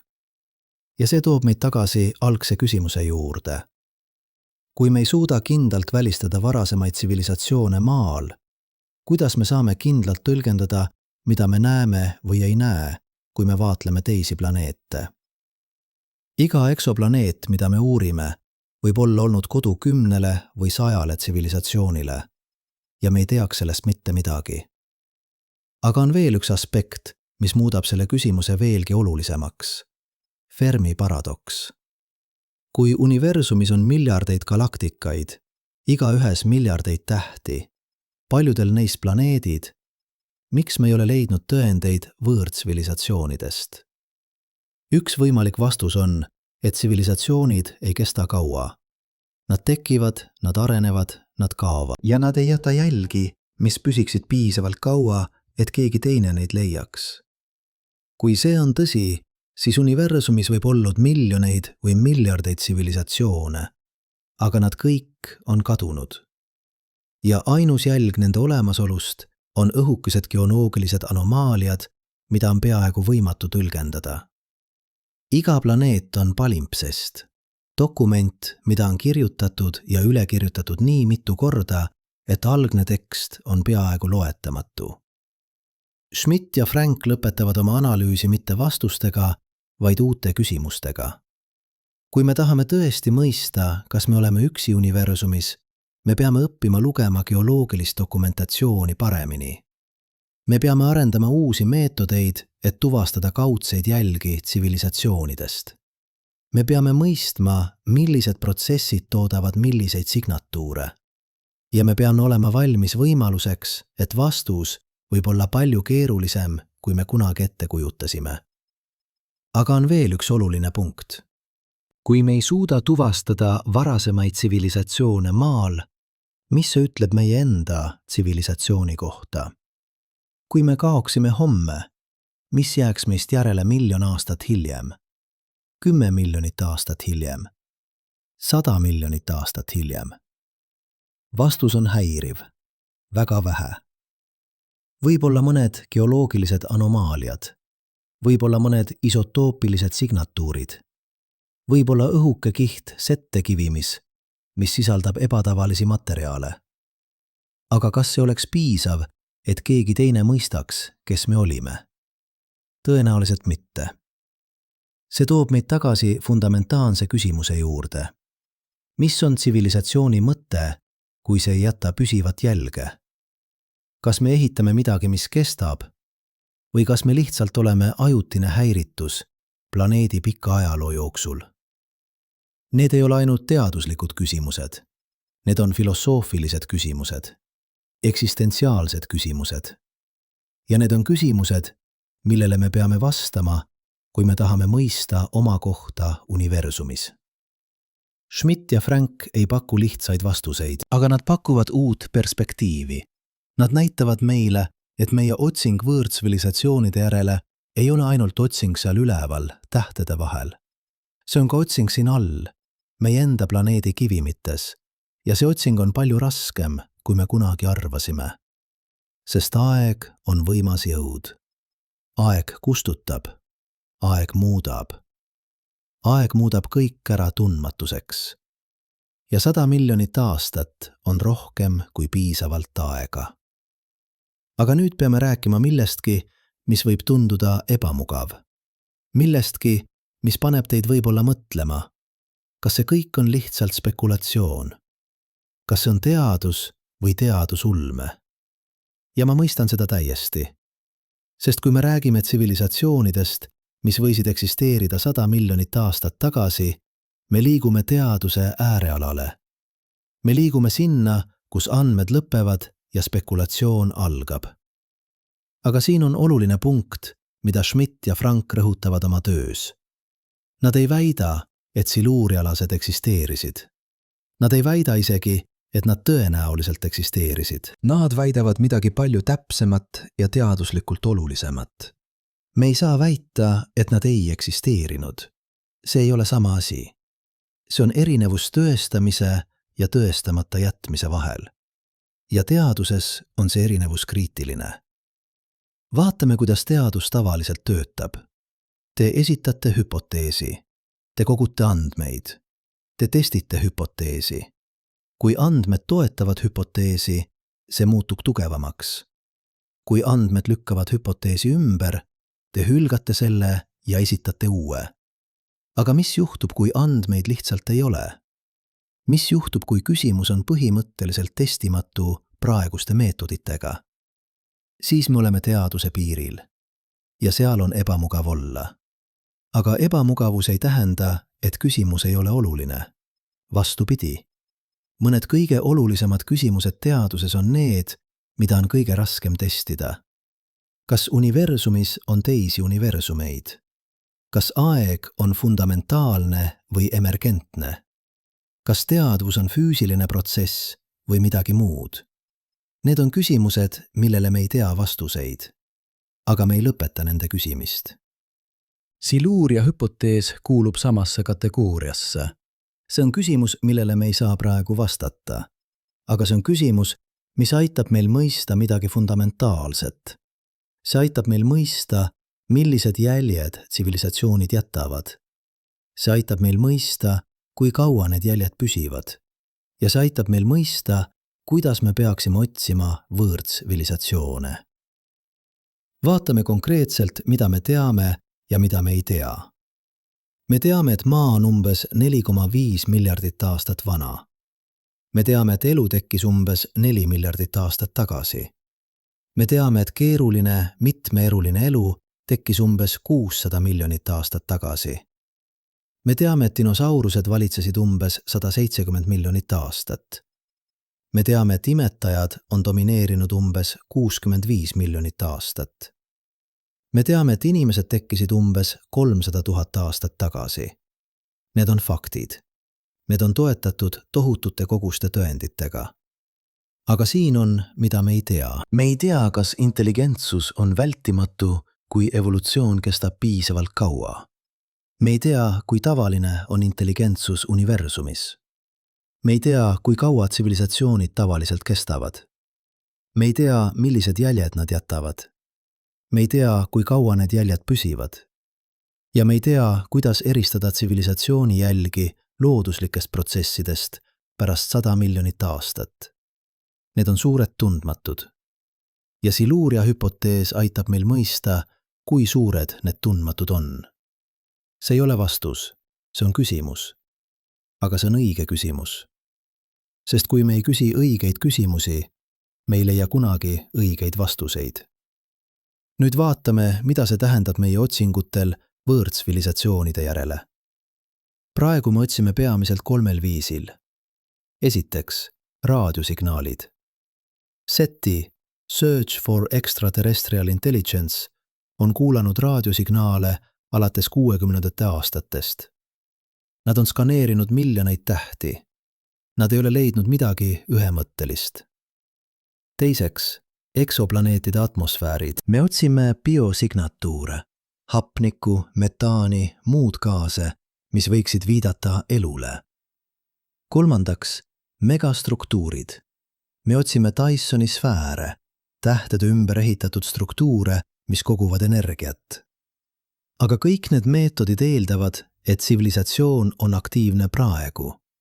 Nad eeldavad, et tsivilisatsioon saadab signaale. Nad eeldavad, et tsivilisatsioon muudab oma planeedi atmosfääri viisil, mida me suudame tuvastada. Nad eeldavad, et tsivilisatsioon ehitab massiivseid struktuure. Aga mis siis, kui tsivilisatsioon eksisteeris 1 000 000 aastat tagasi, 10 miljonit aastat tagasi, 100 miljonit aastat tagasi? Me ei leiaks neid ühegi nende meetoditega. Ja siin on häiriv statistika. Meie galaktikas on umbes 200–400 miljardit tähte.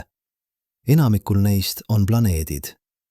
Mõned neist planeetidest on eluks sobivas tsoonis.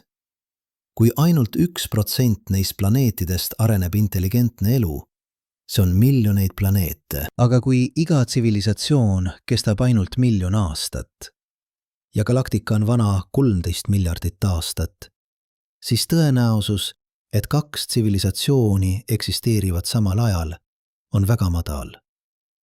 Isegi kui galaktikas on olnud tuhandeid tsivilisatsioone, nad võisid kõik eksisteerida erinevatel aegadel ja me ei leiaks neid.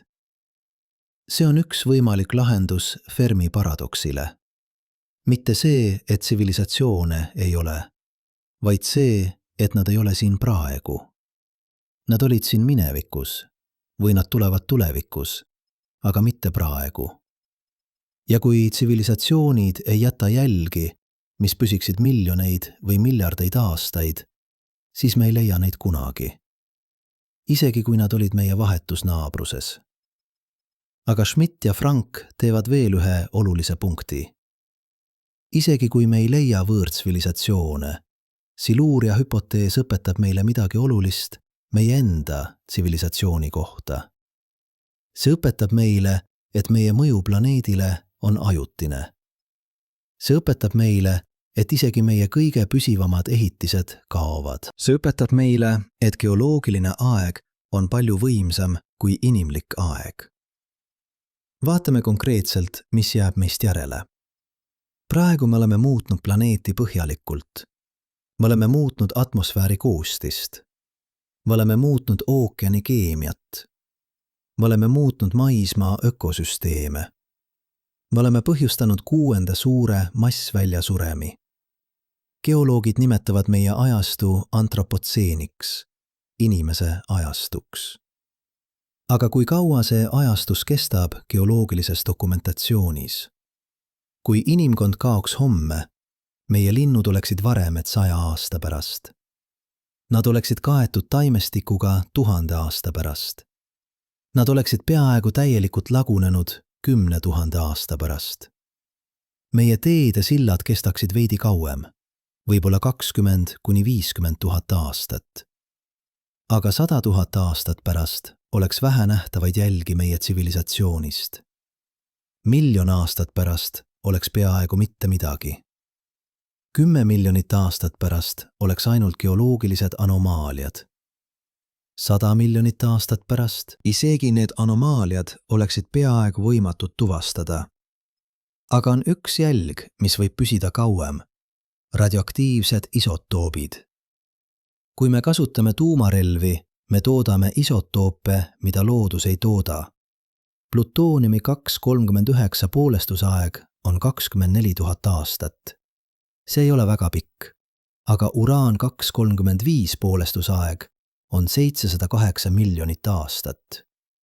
Kui me kasutame piisavalt tuumaenergiat või tuumarelvi, me jätame isotoopilise signatuuri, mis püsib 100 miljoneid aastaid. Aga siin on probleem. Isegi see signatuur hajub. Tektooniline tsükkel segab seda, erosioon hajutab seda. 100 miljoni aasta pärast oleks see nii lahjendatud, et seda oleks peaaegu võimatu eristada looduslikust taustast. Ja isegi kui keegi leiaks väikese anomaalia, kuidas nad teaksid, et see ei ole lihtsalt ebatavaline geoloogiline protsess? See toob meid tagasi fundamentaalse küsimuse juurde. Kui me ei jäta püsivat jälge, mis on meie tsivilisatsiooni mõte? Kas me ehitame midagi, mis kestab? Või kas me lihtsalt oleme ajutine nähtus? Aga võib-olla see on vale küsimus. Võib-olla tsivilisatsiooni mõte ei ole jätta jälge. Võib-olla tsivilisatsiooni mõte on kogemus, teadvus, mõistmine, kunst, armastus, kannatused, rõõm. Kõik see, mis teeb meid inimesteks. Ja kui see kaob, kui me kaome, võib-olla see on lihtsalt universumi loomulik tsükkel.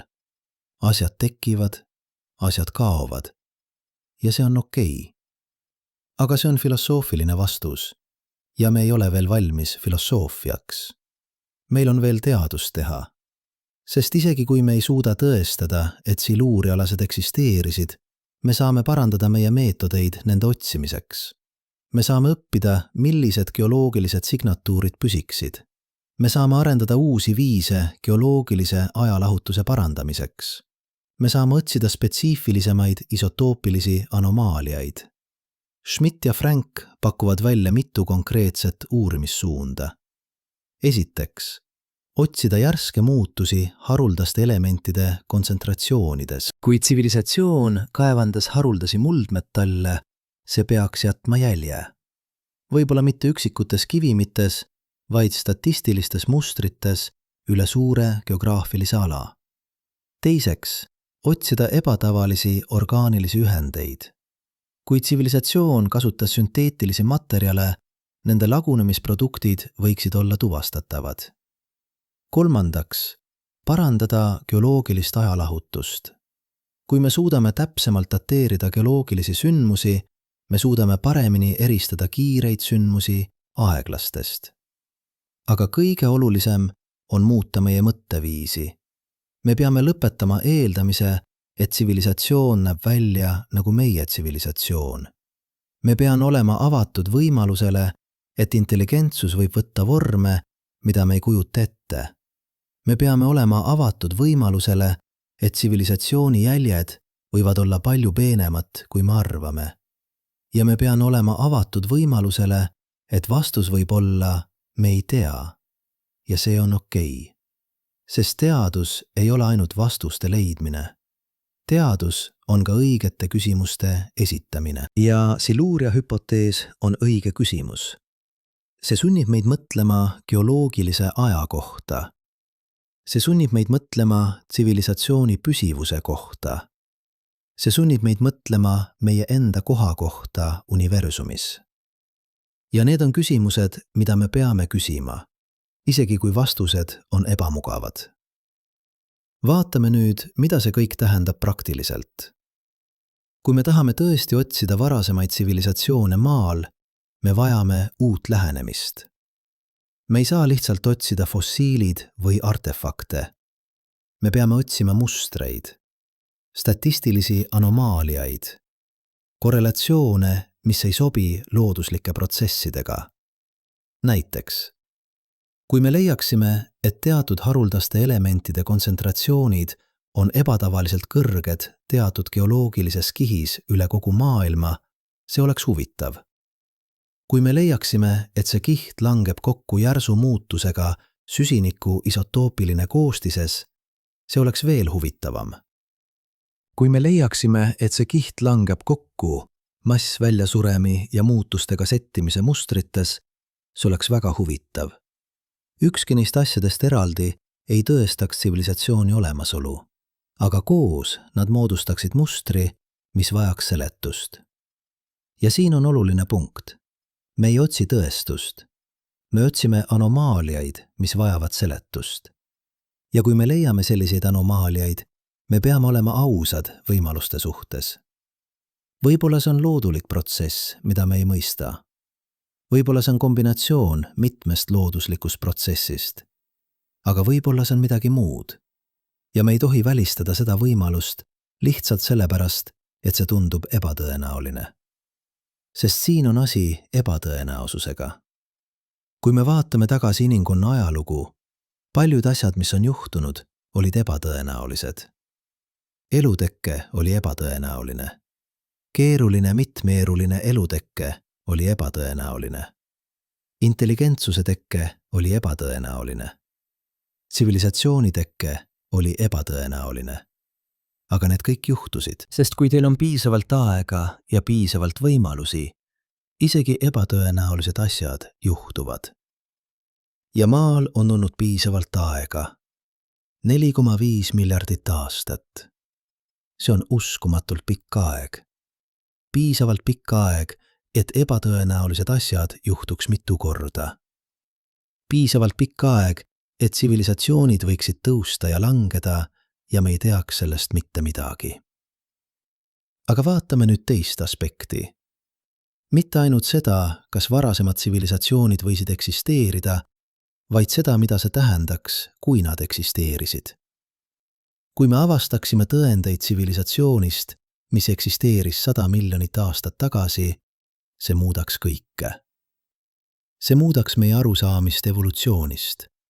See muudaks meie arusaamist intelligentsusest.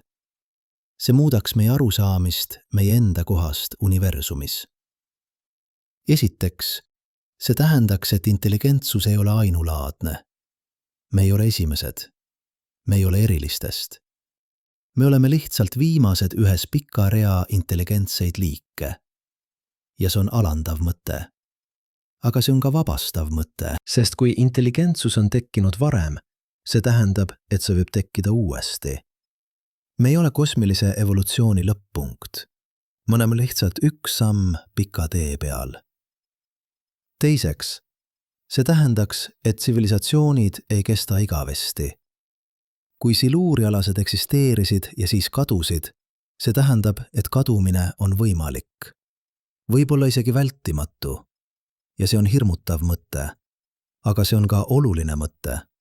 Sest kui me teame, et tsivilisatsioonid võivad kaduda, me võime õppida, kuidas seda vältida. Me võime õppida nende vigadest. Me võime õppida, mis läks valesti. Kolmandaks, see tähendaks, et meie mõju planeedile ei ole ainulaadne. Me ei ole esimesed, kes on muutnud atmosfääri. Me ei ole esimesed, kes on põhjustanud massväljasuremi. Me ei ole esimesed, kes on ammendanud ressursse. Ja kui me ei ole esimesed, siis planeet on näinud seda varem. Planeet on taastunud varem. Ja planeet taastub uuesti pärast meid. See ei tähenda, et meie tegevused ei ole olulised. See ei tähenda, et me ei peaks muretsema kliimamuutuste või liikide väljasuremise pärast. Vastupidi, see tähendab, et me peame olema veel ettevaatlikumad. Sest kui varasemad tsivilisatsioonid kadusid, me võime kaduda samuti. Ja kui me kaome, planeet jätkab. Elu jätkab. Evolutsioon jätkab. Aga meie ei jätka. Aga on veel üks võimalus, mis on veel häirivam.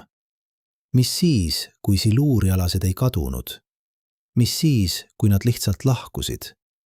Mis siis, kui nad jõudsid punkti, kus nad said aru, et maa ei ole piisavalt suur nende ambitsioonidele?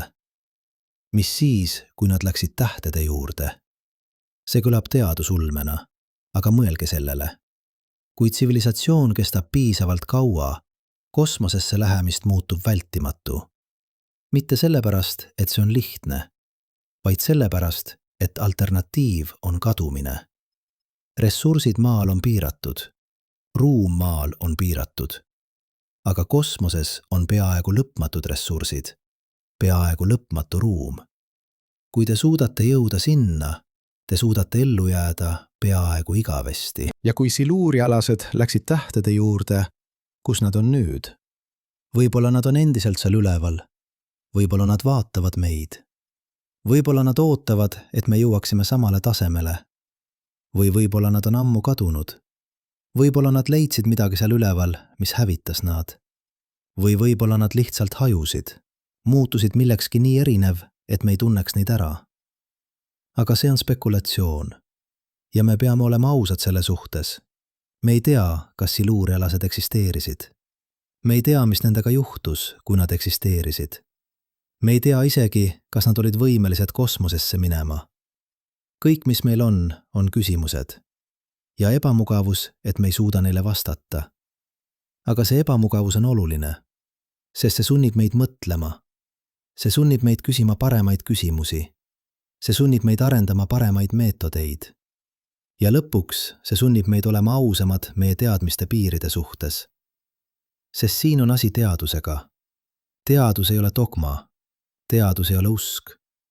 Teadus on meetod. Meetod küsimuste esitamiseks. Meetod hüpoteeside testimiseks. Meetod vigade tunnistamiseks. Ja kui me jõuame punkti, kus me ei suuda testida hüpoteesi, me ei ütle, see on vale. Me ütleme, me ei tea. Ja see on okei. Siluuria hüpotees on täpselt selline juhtum. Me ei suuda testida, kas varasemad tsivilisatsioonid eksisteerisid, vähemalt mitte praeguste meetoditega. Aga see ei tähenda, et küsimus ei ole oluline. See tähendab, et me peame arendama paremaid meetodeid. Me peame olema kannatlikumad. Me peame olema alandlikumad. Ja võib-olla see on kõige olulisem õppetund, mida siluuria hüpotees meile õpetab. Alandlikkus. Arusaam, et me ei tea kõike. Arusaam, et universumis on müsteeriume, mida me ei suuda lahendada. Arusaam, et meie tsivilisatsioon, nii võimas kui see ka ei tundu, on lihtsalt pisike hetk geoloogilises ajas. Ja et pärast meid tuleb midagi muud. Ja pärast seda midagi muud. Ja nii edasi, kuni päike paisub ja neeleb maa. Ja isegi siis jätkub universum. Jätkub aeg. Jätkub evolutsioon kusagil mujal. Me ei ole keskpunkt. Me ei ole lõpp-punkt. Me oleme lihtsalt üks punkt pika joone peal. ja see on okei. Sest see, et me ei ole igavesed, ei tähenda, et me ei ole olulised. See, et me kaome, ei tähenda, et meie elu ei oma tähendust. Vastupidi. Võib-olla just see, et me oleme ajutised, teeb meid väärtuslikuks. Võib-olla just see, et me teame, et me kaome, teeb iga hetke oluliseks. Aga need on filosoofilised mõtted. Ja me jõuame filosoofia juurde varsti. Praegu me oleme endiselt teaduse juures. Ja teadus ütleb meile, me ei tea. Me ei tea, kas siluurialased eksisteerisid. Me ei tea, kas me oleme esimesed. Me ei tea, kas me oleme viimased. Kõik, mis me teame, on see, et me oleme siin praegu. Ja et meil on valik. Me võime jätkata nii, nagu me oleme jätkanud. Või me võime õppida. Me võime muutuda. Me võime püüda olla tsivilisatsioon, mis kestab. Aga kas me suudame? See on küsimus, millele ainult aeg vastab. Ja aeg on kannatlik. Aeg ootab. Aeg vaatab. Ja lõpuks aeg otsustab. Aga nüüd peame rääkima millestki, mis ulatub kaugemale geoloogiast ja isotoopidest.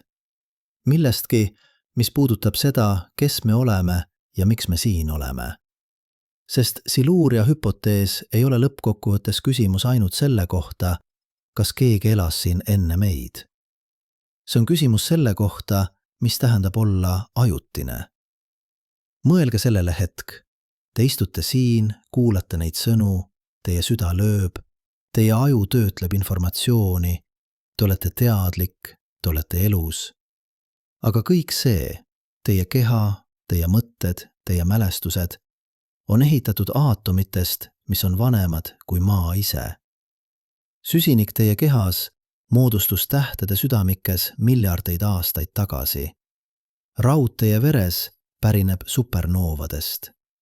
Te olete kirjaimlikult tähetolm, aga mitte igavene tähetolm, ajutine tähetolm. Ja siin on paradoks, mis on vaevanud filosoofe tuhandeid aastaid. Kuidas saab midagi ajutist olla tähendusrikas? Kui kõik, mida me ehitame, kaob. Kui kõik, mida me loome, unustatakse. Kui isegi meie olemasolu jälg kustutatakse geoloogilise aja poolt. Mis on siis mõte?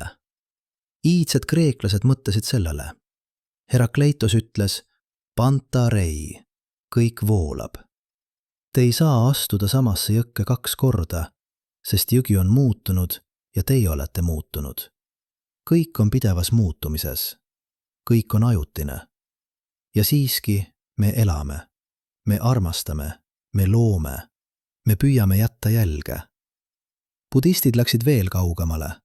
Nad ütlesid, et ajutisus, anicca, ei ole probleem, mida lahendada. See on reaalsuse fundamentaalne olemus. Kannatused tulevad sellest, et me püüame kinni hoida asjadest, mis ei saa kesta. Me püüame muuta ajutist igaveseks. Aga kui me aksepteerime ajutisust, kui me mõistame, et kõik kaob, siis me võime leida rahu. Aga kas see on tõesti nii lihtne? Kas me saame lihtsalt aksepteerida, et kõik, mida me teeme, on tähendusetu pikas perspektiivis? Kas me saame elada täielikult hetkes, teades, et see hetk kaob? Vaatame seda teaduse perspektiivist. Füüsika ütleb meile, et universum liigub entroopia poole. Teine termodünaamika seadus on vältimatu. Kõik süsteemid muutuvad lõpuks korrastamatumaks. Tähed põlevad läbi. Mustad augud aurustuvad. Isegi prootonid lagunevad lõpuks. Kui praegused teooriad on õiged, umbes 10 astmes 36 aastat tulevikus. Universum liigub soojuse surma poole, kus kõik on sama temperatuuriga, kus ei ole enam energiagradiente, kus ei ole enam võimalik elu või struktuur või tähendus. See on kosmoloogiline perspektiiv ja see on masendav. Aga siin on asi.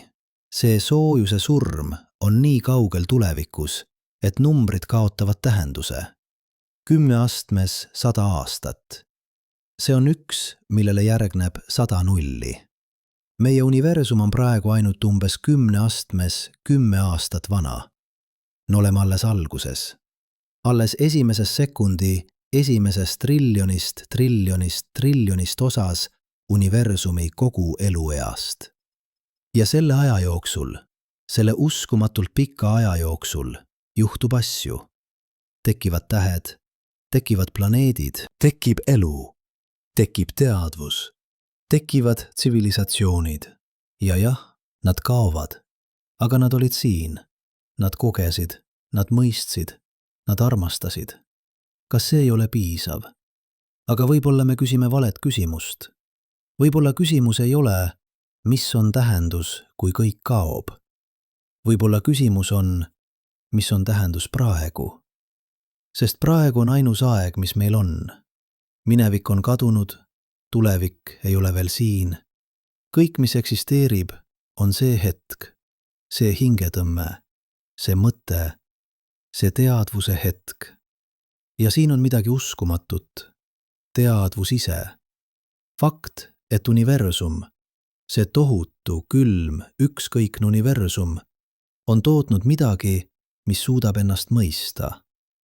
Teie aju, see 3 naela kaaluv organ teie kolju sees, sisaldab umbes 86 miljardit neurooni. Iga neuron on ühendatud tuhandete teiste neuronite.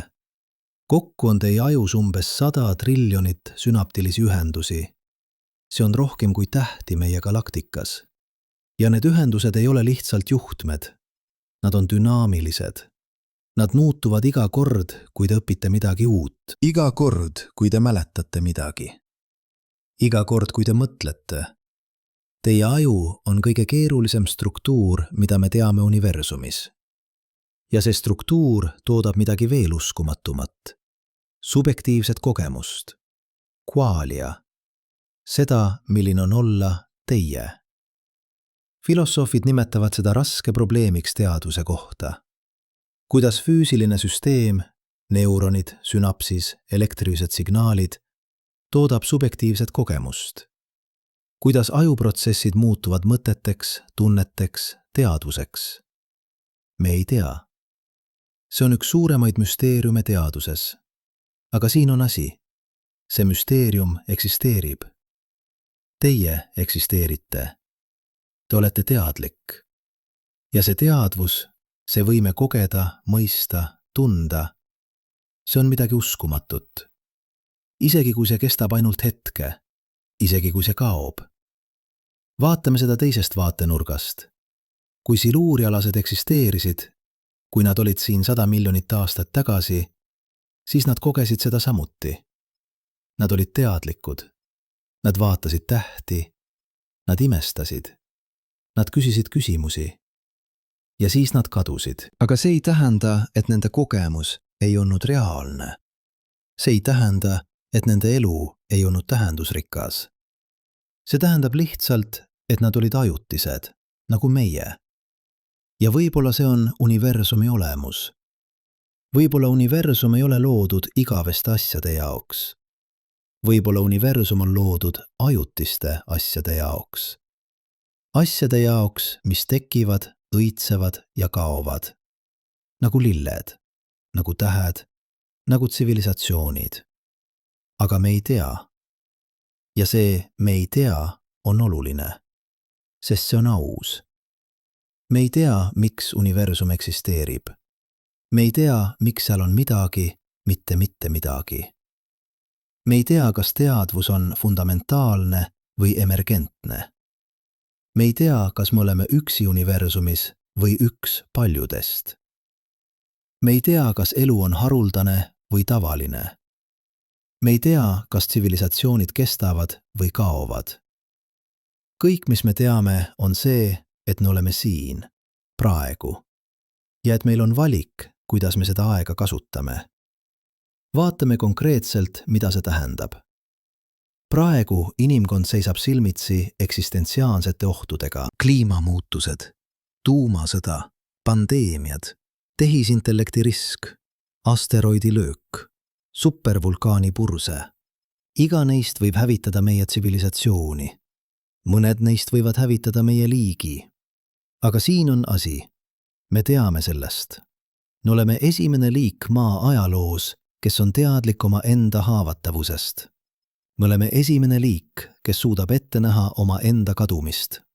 Ja me oleme esimene liik, kes võib suuta seda vältida. See ei ole garanteeritud. Võib-olla me ei suuda. Võib-olla me oleme nagu siluurialased, kui nad eksisteerisid, kes tõusid, õitsesid ja kadusid. Võib-olla see on lihtsalt see, mis juhtub. Võib-olla iga tsivilisatsioon jõuab punkti, kus nad peavad valima, kas muutuda või kaduda. Ja võib-olla enamik valib või on sunnitud valima kadumist. Aga me ei pea olema enamik. Me võime olla erand. Me võime olla tsivilisatsioon, mis õpib, mis kohaneb, mis kestab. Mitte igavesti, sest miski ei kesta igavesti. Aga piisavalt kaua, et teha vahet. Piisavalt kaua, et jõuda tähtede juurde. Piisavalt kaua, et levida üle galaktika. Piisavalt kaua, et muutuda millekski, mida me ei suuda praegu ette kujutada. Või me võime kaduda ja kui me kaome, planeet jätkab, elu jätkab, evolutsioon jätkab.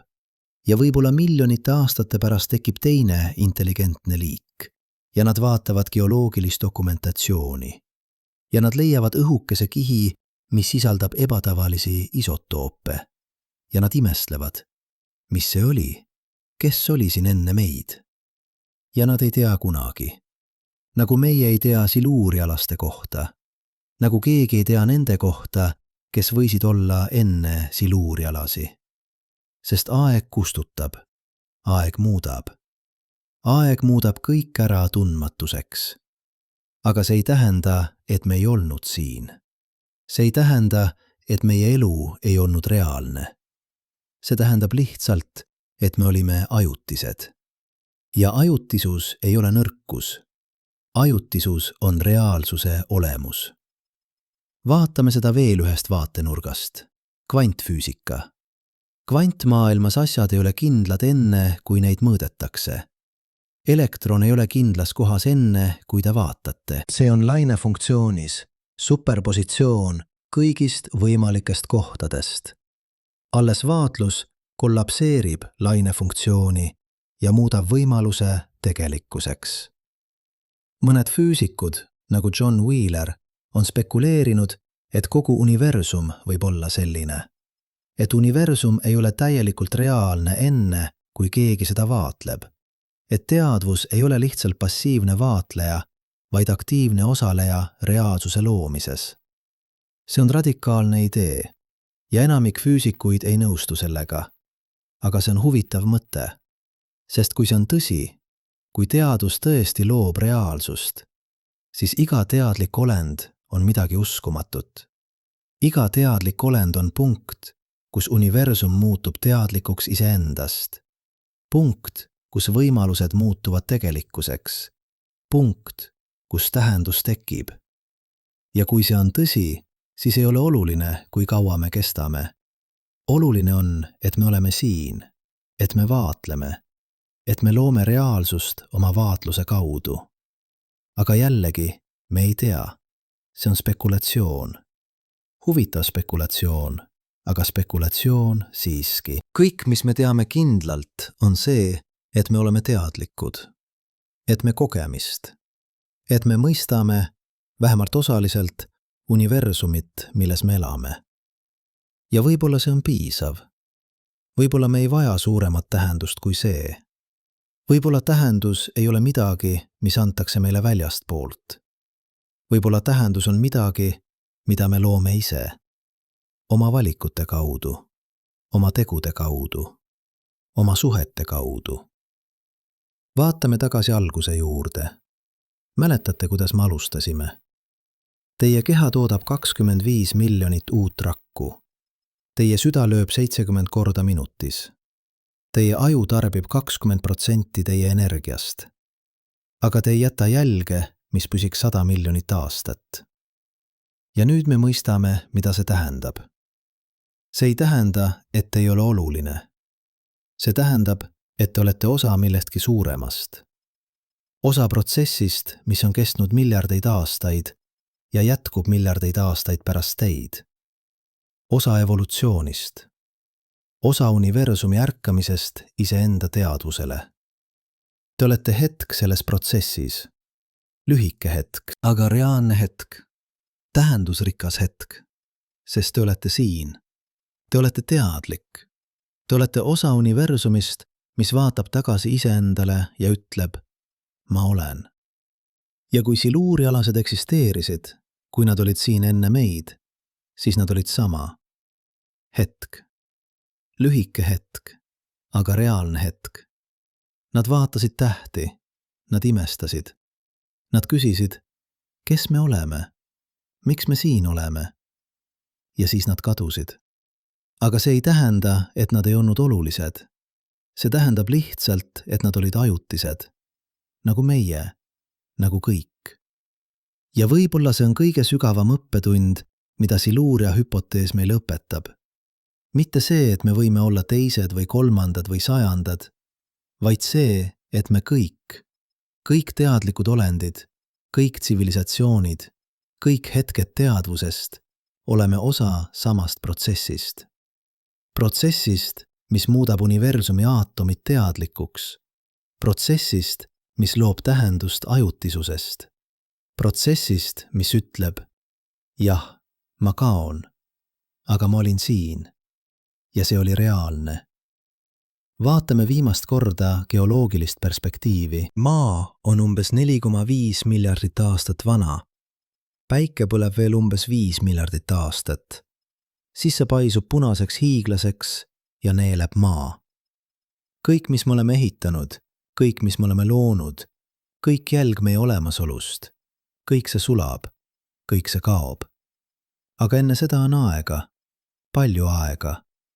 Piisavalt aega, et teha asju, piisavalt aega, et õppida, piisavalt aega, et kasvada, piisavalt aega, et jõuda tähtede juurde, piisavalt aega, et muutuda milleksi, mida me ei suuda praegu ette kujutada, või piisavalt aega, et teha vigu, piisavalt aega, et hävitada ennast, piisavalt aega, et kaduda nagu siluurialased, kui nad eksisteerisid, kadusid.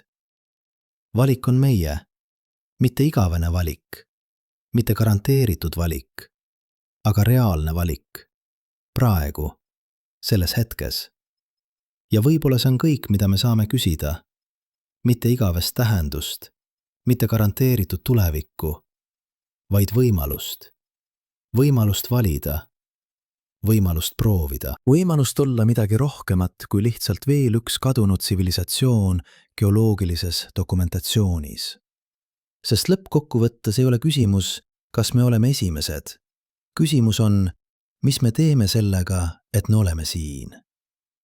Ja sellele küsimusele ei vasta geoloogia, sellele ei vasta füüsika, sellele ei vasta isegi filosoofia. Sellele vastab iga meist. Oma valikutega, oma tegudega, oma eluga. Praegu. Selles hetkes. Selles ainukeses hetkes, mis meil on. Sest võib-olla küsimused on olulisemad kui vastused.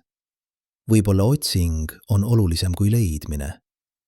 Võib-olla see, et me küsime, kes elas siin enne meid, on olulisem kui vastus. Sest see küsimus sunnib meid vaatama tagasi, vaatama sügavale aega, mõistma, kui väike me oleme, kui ajutised me oleme ja samas kui uskumatult erilised me oleme, sest me oleme siin, me oleme teadlikud, me oleme osa universumist, mis ärkab. Ja kui keegi tuleb pärast meid, kui nad vaatavad geoloogilist dokumentatsiooni miljonite aastate pärast, võib-olla nad leiavad meie õhukese kihi, meie isotoopilised anomaaliad, meie geoloogilised jäljed. Ja võib-olla nad küsivad, kes nad olid? Ja nad ei tea kunagi täielikult, nagu meie ei tea siluurialaste kohta. Aga võib-olla see on okei. Võib-olla müsteerium on osa ilust. Võib-olla teadmatus on osa imest. Sest universum on suur ja vana ja täis müsteeriume. Ja me oleme väikesed ja noored ja täis küsimusi. Aga me oleme siin ja see on midagi uskumatut.